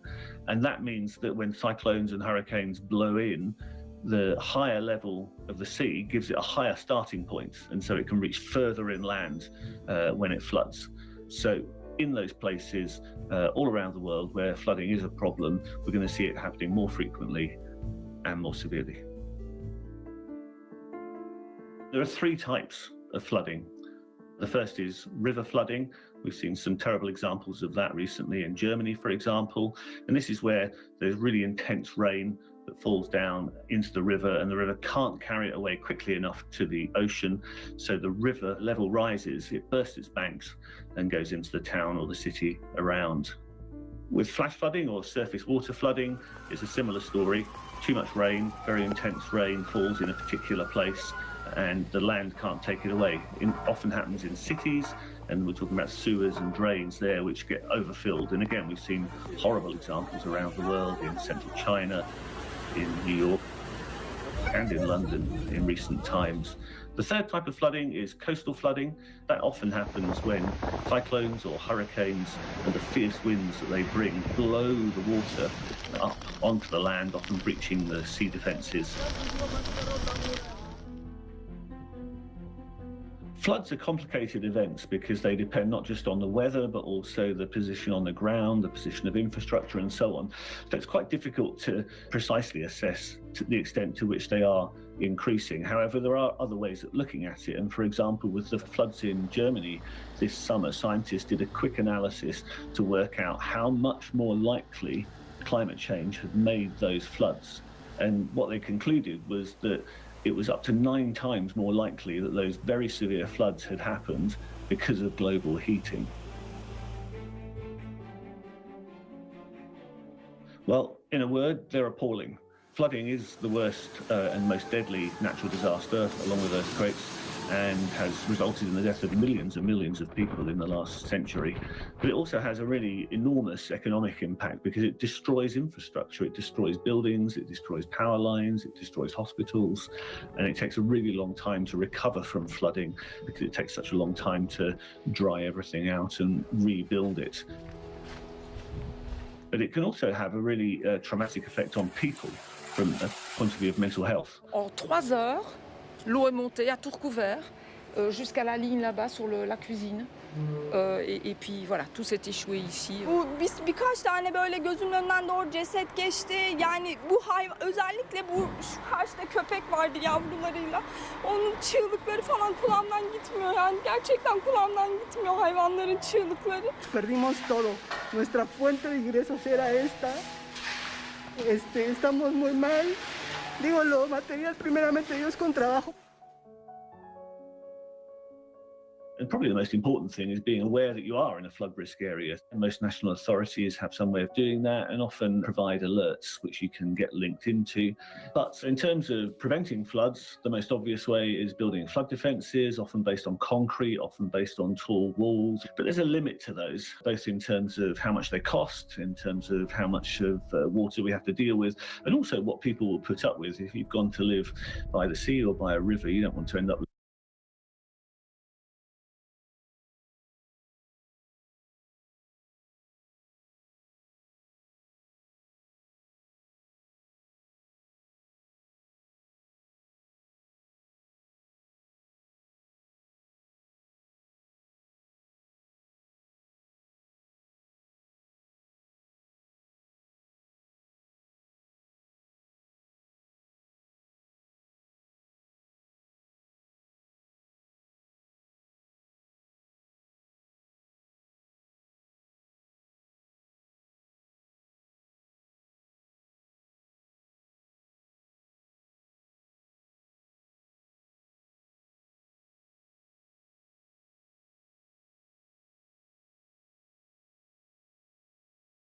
Bapak Ibu sekalian, rekan-rekan kami yang sudah hadir maupun yang online.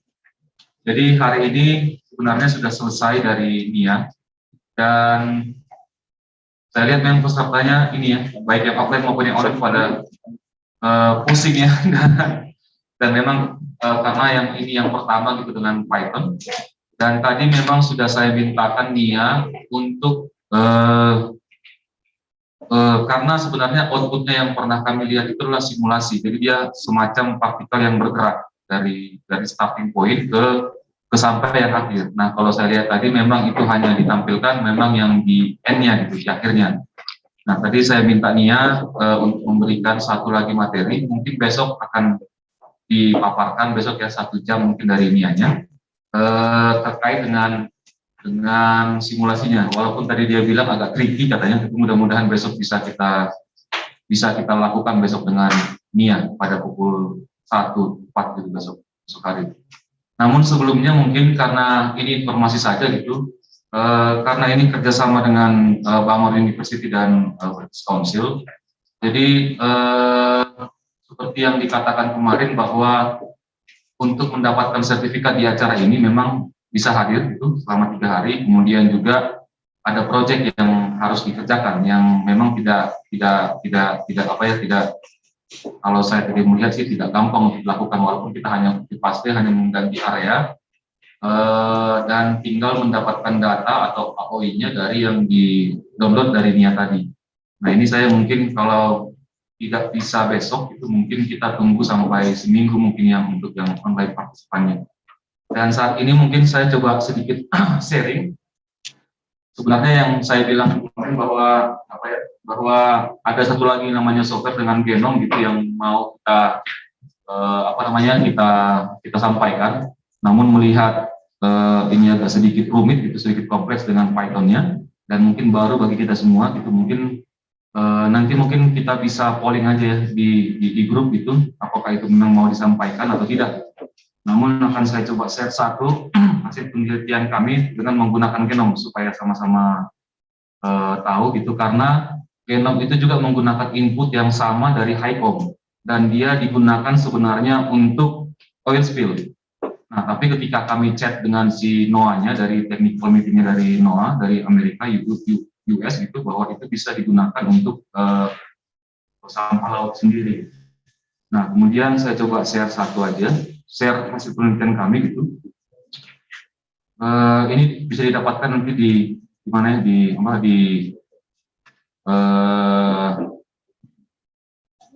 ini online gitu, maksudnya ini bisa free.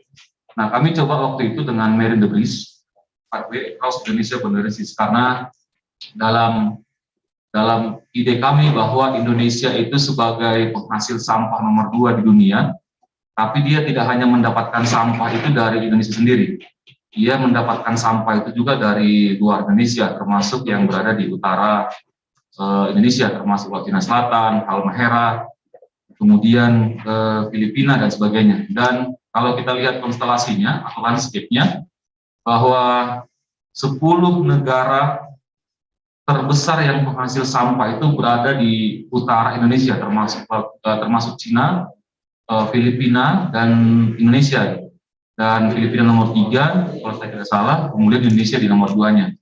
Nah, kemudian kami coba membuatkan satu paper gitu, ingin mengetahui sebenarnya kondisinya. Kalaulah sebenarnya kita lihat, saya coba masuk saja ke ini, ke petanya gitu, supaya lebih nah ini. Jadi ide kami waktu itu adalah,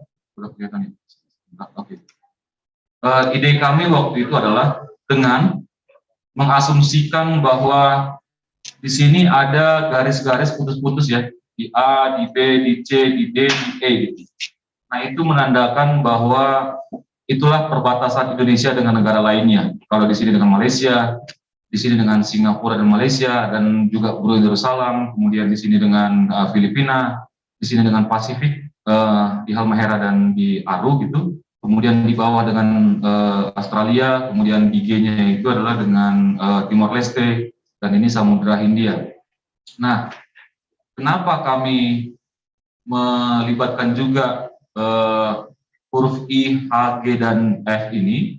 Karena selain kita mendapatkan sampah dari utara, kita juga sebagai penyebar sampah dari Indonesia ke Indian Ocean gitu, baru ke daerah-daerah ke Samudra Hindia dan juga Samudra Atlantik.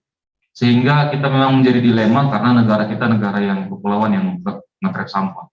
Nah, kami coba waktu itu dengan menggunakan genom software, ini dia. Nah ini, nah nanti bisa kalau memang masih ada waktu besok itu, karena hari ini sudah hampir ini, karena ini butuhkan waktu sekitar 2-3 jam. Nanti kita cek aja apakah memang kita bisa gitu, kita mau gitu, karena kami sudah menyiapkan PowerPoint-nya. Nah, kita bisa cek aja kalau memang tidak sempat gitu, kita bisa cek di sini response restoration.noah.gov, dan sebenarnya dia untuk oil spill tapi bisa digunakan untuk yang sampah. Tapi filosofinya bahwa dia bisa densitasnya itu bisa dibagi menjadi 3 atau yang dinamakan dengan win edge-nya. Jadi win edge dari 1-2%, 2-3, 3-4%, itu menandakan bahwa semakin berat sampahnya, semakin dia akan semakin berbeda spreadnya. Dan saya yakin juga di Python ini bisa dilakukan hal tersebut gitu. Sehingga karena dia lebih custom ya. Kalau genom ini memang dia lebih dia black box dia, tapi yang kita tinggal input semuanya dari HiCom, dan kemudian kita buat areanya, dan kemudian itu akan jalan sendiri runningnya. Dan runningnya bisa sampai berapa lama gitu. Dan memang ini bisa di overlay dengan ArcGIS atau QGIS, dan kemudian kita bisa overlay juga dengan si Google Earth. Nah, itu tadi yang saya tanyakan dengan Nia, apakah bisa? Tapi saya yakin juga itunya bisa dipilih. Nah ini, jadi kita pakai bathymetry, kemudian win U-nya U10, 10 meter gitu, kemudian currents dan juga win edge-nya. Nah, win edge ini memang pertama kali di-mention gitu oleh Duhek tahun 2015. Saya lupa nama pulaunya di mana, itu di Pasifik sepertinya, dia mengungkapkan tentang bagaimana aktivitasnya. Kemudian saya langsung aja ke hasilnya ya. Saya kira hasilnya ini juga dalam bentuk simulasi, tapi yang kami tampilkan dalam paper kami itu dalam bentuk gambar-gambar. Nah, kalau dia ini dalam bulan Desember, Januari, Februari, kalau misalkan kita membuang sampah di transek yang ini, kita anggap sebagai ini adalah daerah perbatasannya, maka itu sampah itu akan pergi kemana-mana gitu. Dan ini yang saya lihat kemarin juga di yang ada di tampilannya Python yang dilakukan oleh Nia. Nah itu dia, karena memang inputannya sama-sama Highcom ya, jadi ini akan sama gitu dengan ininya, karena konstelasi arus yang di Laut Cina Selatan kalau kita lihat itu adalah banyaknya EDIS di sini, mesoskal EDIS yang bergerak di Laut Cina Selatan. Kemudian kalau kita lihat yang di Selat Malaka juga dia akibat pasang surut ya naik turun dia bukan naik turun, keluar masuk dari Samudra Hindia ke Selat Malaka. Dan kemudian juga ada satu hal yang di sini di Maluku ini dia naik ke atas dipasang oleh Jairnya gitu, era EDIS dan sebagainya. Nah inilah yang kalau kita lihat, nah pada bulan Juni, Juli, Agustus dia akan sedikit berbeda dia, karena ini adalah yang kalau kita lihat di selatan Jawa ini, pathways-nya si debris itu akan sedikit mengikuti EDIS yang berada di selatan Jawa, dan dia akan menyebar langsung dia ke Eastern Indian Ocean, ke Samudra Hindia, dan akhirnya nanti ke Selat Mozambik yang ada di Afrika.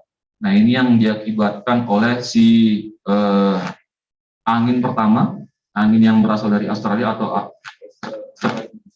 dan kemudian oleh faktor-faktor lainnya. Jadi wind edge 0 sampai 1. Tapi kalau kita lihat wind edge yang lain juga sebenarnya hampir sama ya, wind edge plus 1 sampai 2% dan juga sampai 3%. Kami juga sampaikan di sini bahwa kalau kita lihat ininya, spreadingnya itu juga memang hampir sama. Jadi mungkin kita berasal dari berbagai daerah yang ada di Indonesia saat ini gitu, dari Jawa dan sebagainya.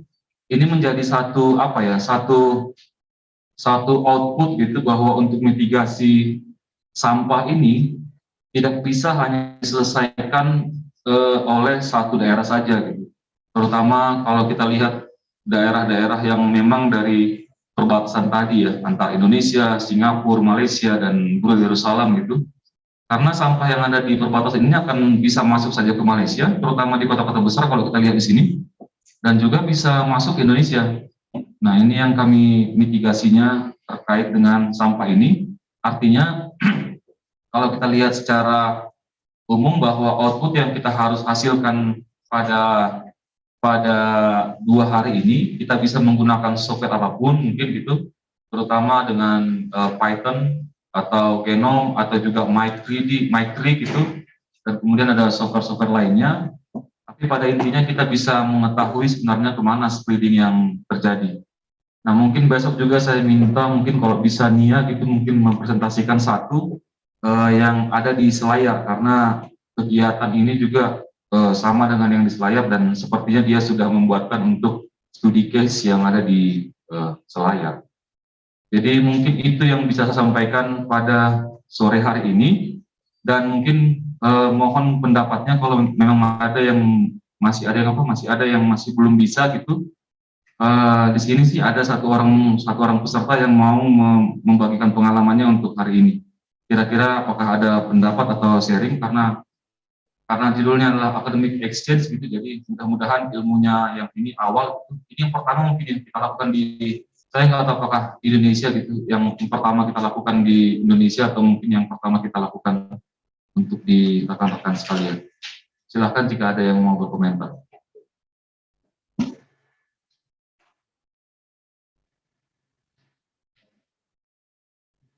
Yang offline ada? Ada yang offline? Dari yang online, Pak Erik gimana Pak Erik? Bisa nggak kira-kira Pak Erik? Oke, terima kasih Pak Noir.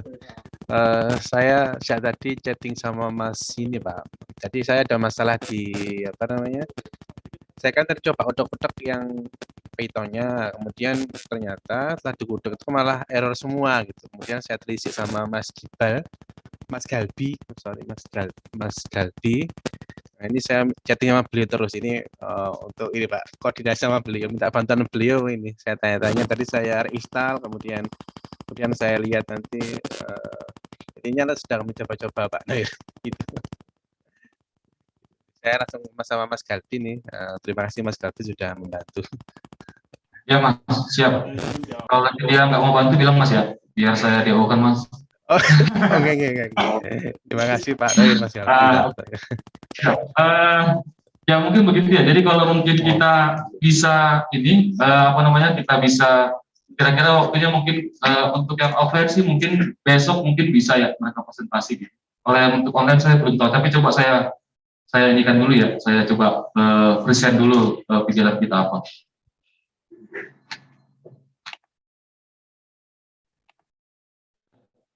Jadi yang seperti saya bilang tadi bahwa ada satu hal yang hari ketiga sebenarnya Nia itu karena kesibukan beliau ya sebagai PhD student di Bangor gitu, jadi mungkin dia memang menyempatkan diri pagi sebelum dia bekerja, karena mungkin WFH juga di sana karena ada kenaikan COVID, makanya dia minta pagi di sana sehingga kita mulai pada siang hari di sini.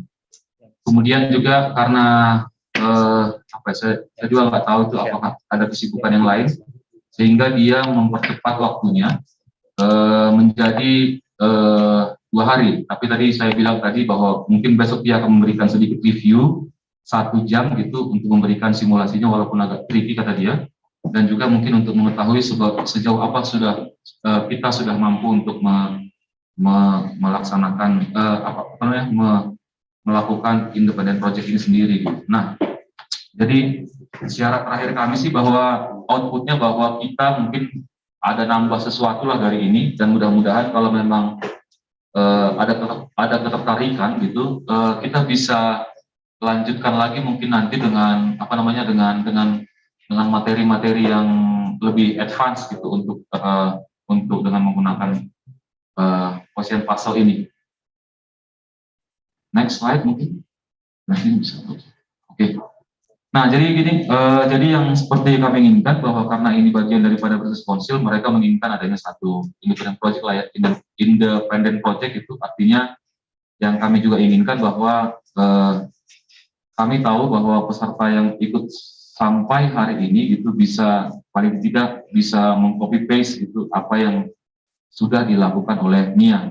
Tadinya kami lihat bahwa Nia itu bilang bahwa daerah yang sudah dia download gitu untuk HiCom itu adalah Sulawesi, namun kami lihat di Google Drive itu adalah untuk seluruh Indonesia. Jadi mudah-mudahan bisa dicoba di rumah gitu untuk ininya. Next slide, please. Nah, jadi jika memungkinkan mungkin satu orang mungkin bisa melaksanakan satu proyek dengan meng-copy paste tadi, mungkin hanya ganti area kali ya, mungkin hanya mengganti area dan mungkin mengganti timestep-nya kalau bisa. Jadi nanti hasil akhirnya hanya mungkin satu gambar, atau mungkin video, atau mungkin dalam bentuk animasi. Animasinya mungkin besok akan diberitahukan oleh dia. Kalau memang besok tidak bisa, mungkin animasinya mungkin dalam bentuk gambar yang dikirimkan nanti langsung ke Google Drive.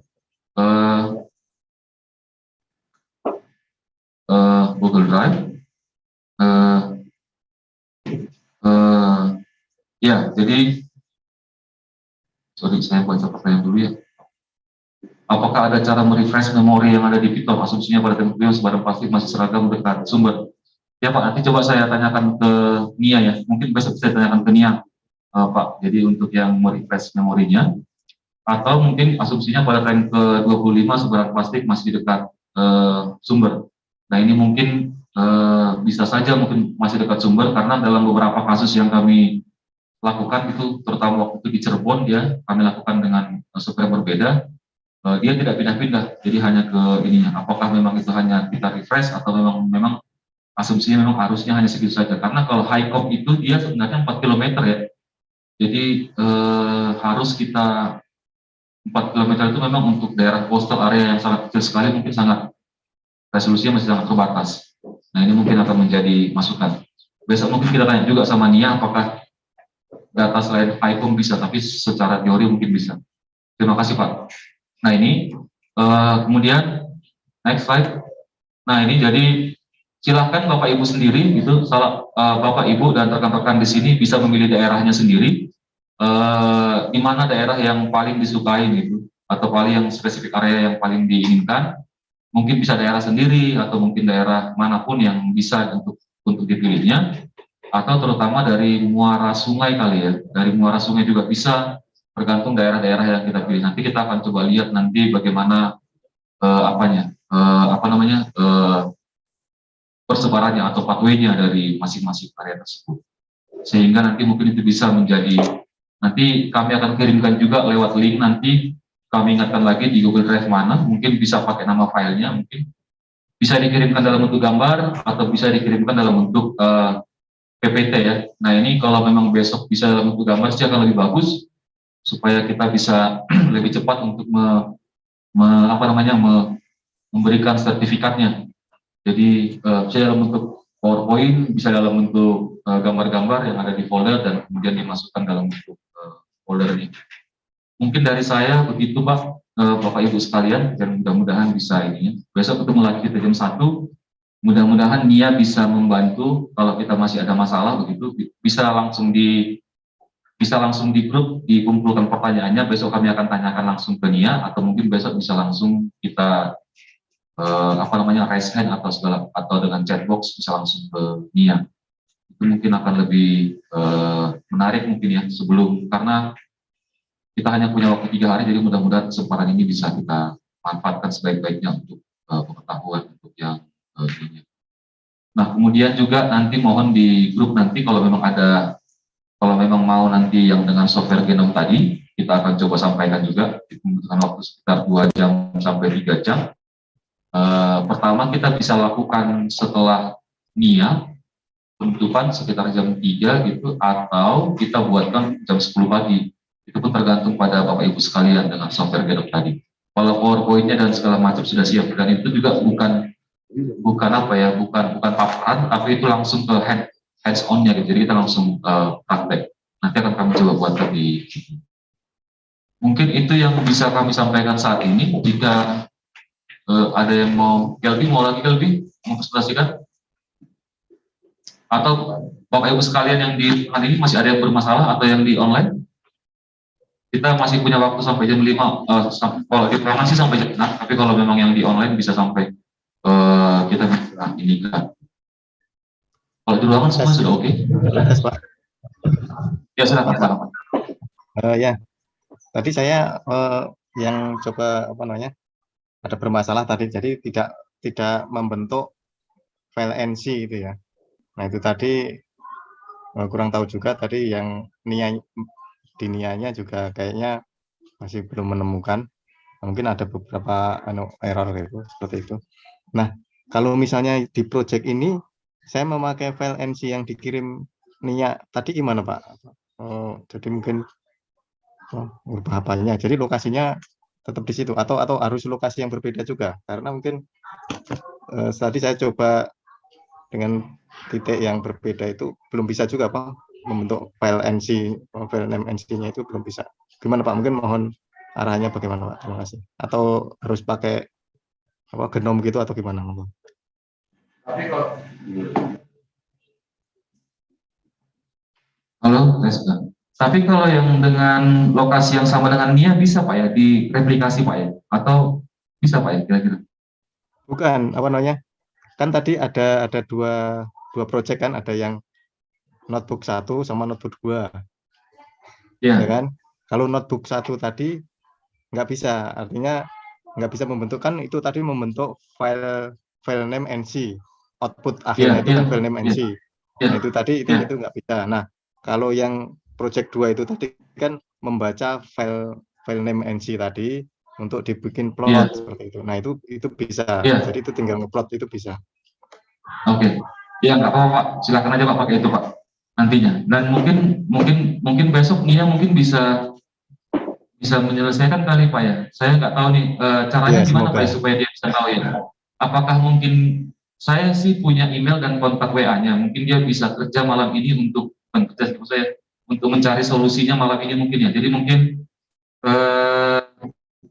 apakah sintaknya dikirim saja gitu ke email saya, lalu nanti kita kirimkan ke dia supaya dia bisa kerja di sana untuk mengetahui permasalahannya kali gitu Pak ya?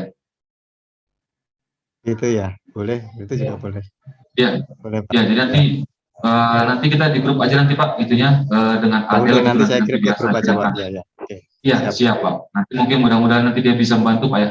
Kalaupun nanti dia tidak bisa bantu sampai besok, mungkin yang tadi saja Pak, yang apa namanya, yang Bapak yang kedua tadi gitu, yang bisa tadi yang dengan area yang sama dengan yang punya niat.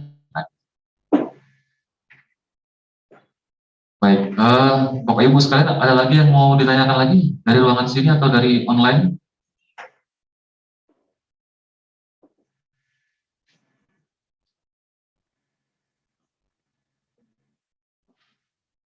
Masih ada?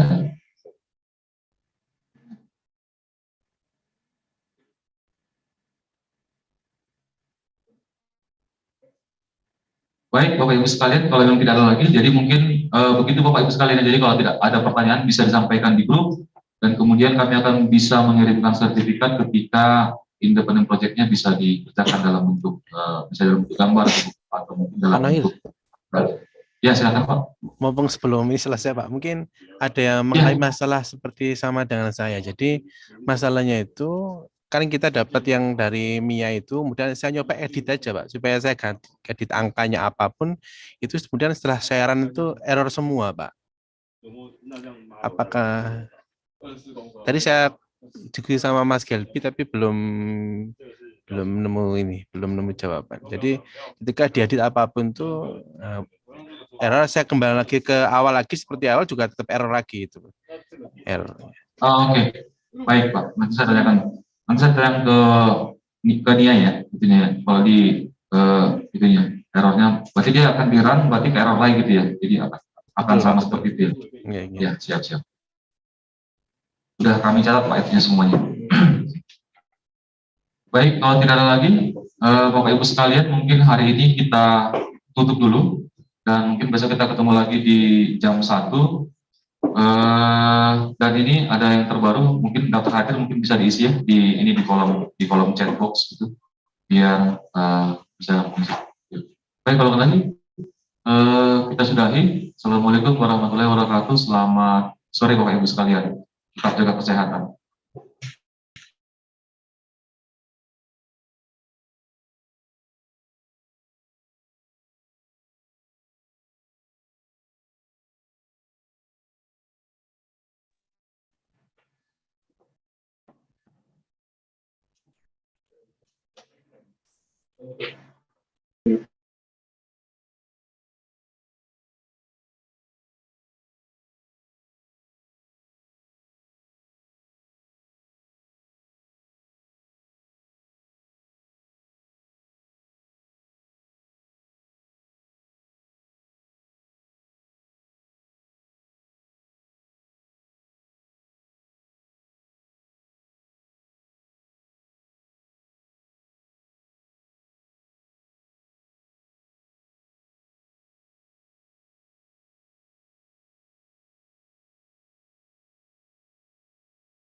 Nggak perlu bubar, ini saya tutup dulu. Oke, terima kasih bagi para partisipan offline dan online yang telah mengikuti workshop pada hari ini.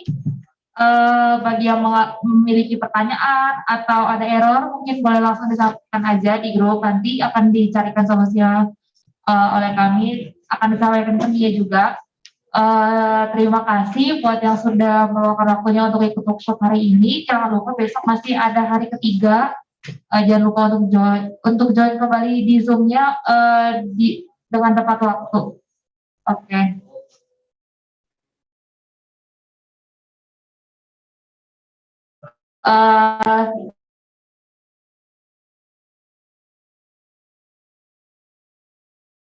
Untuk join lagi Zoom-nya besok. Terima kasih.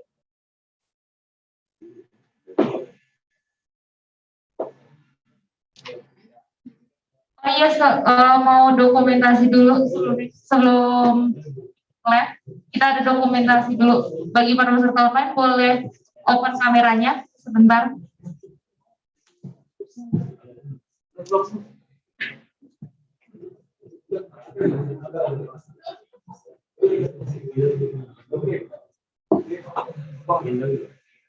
Dah.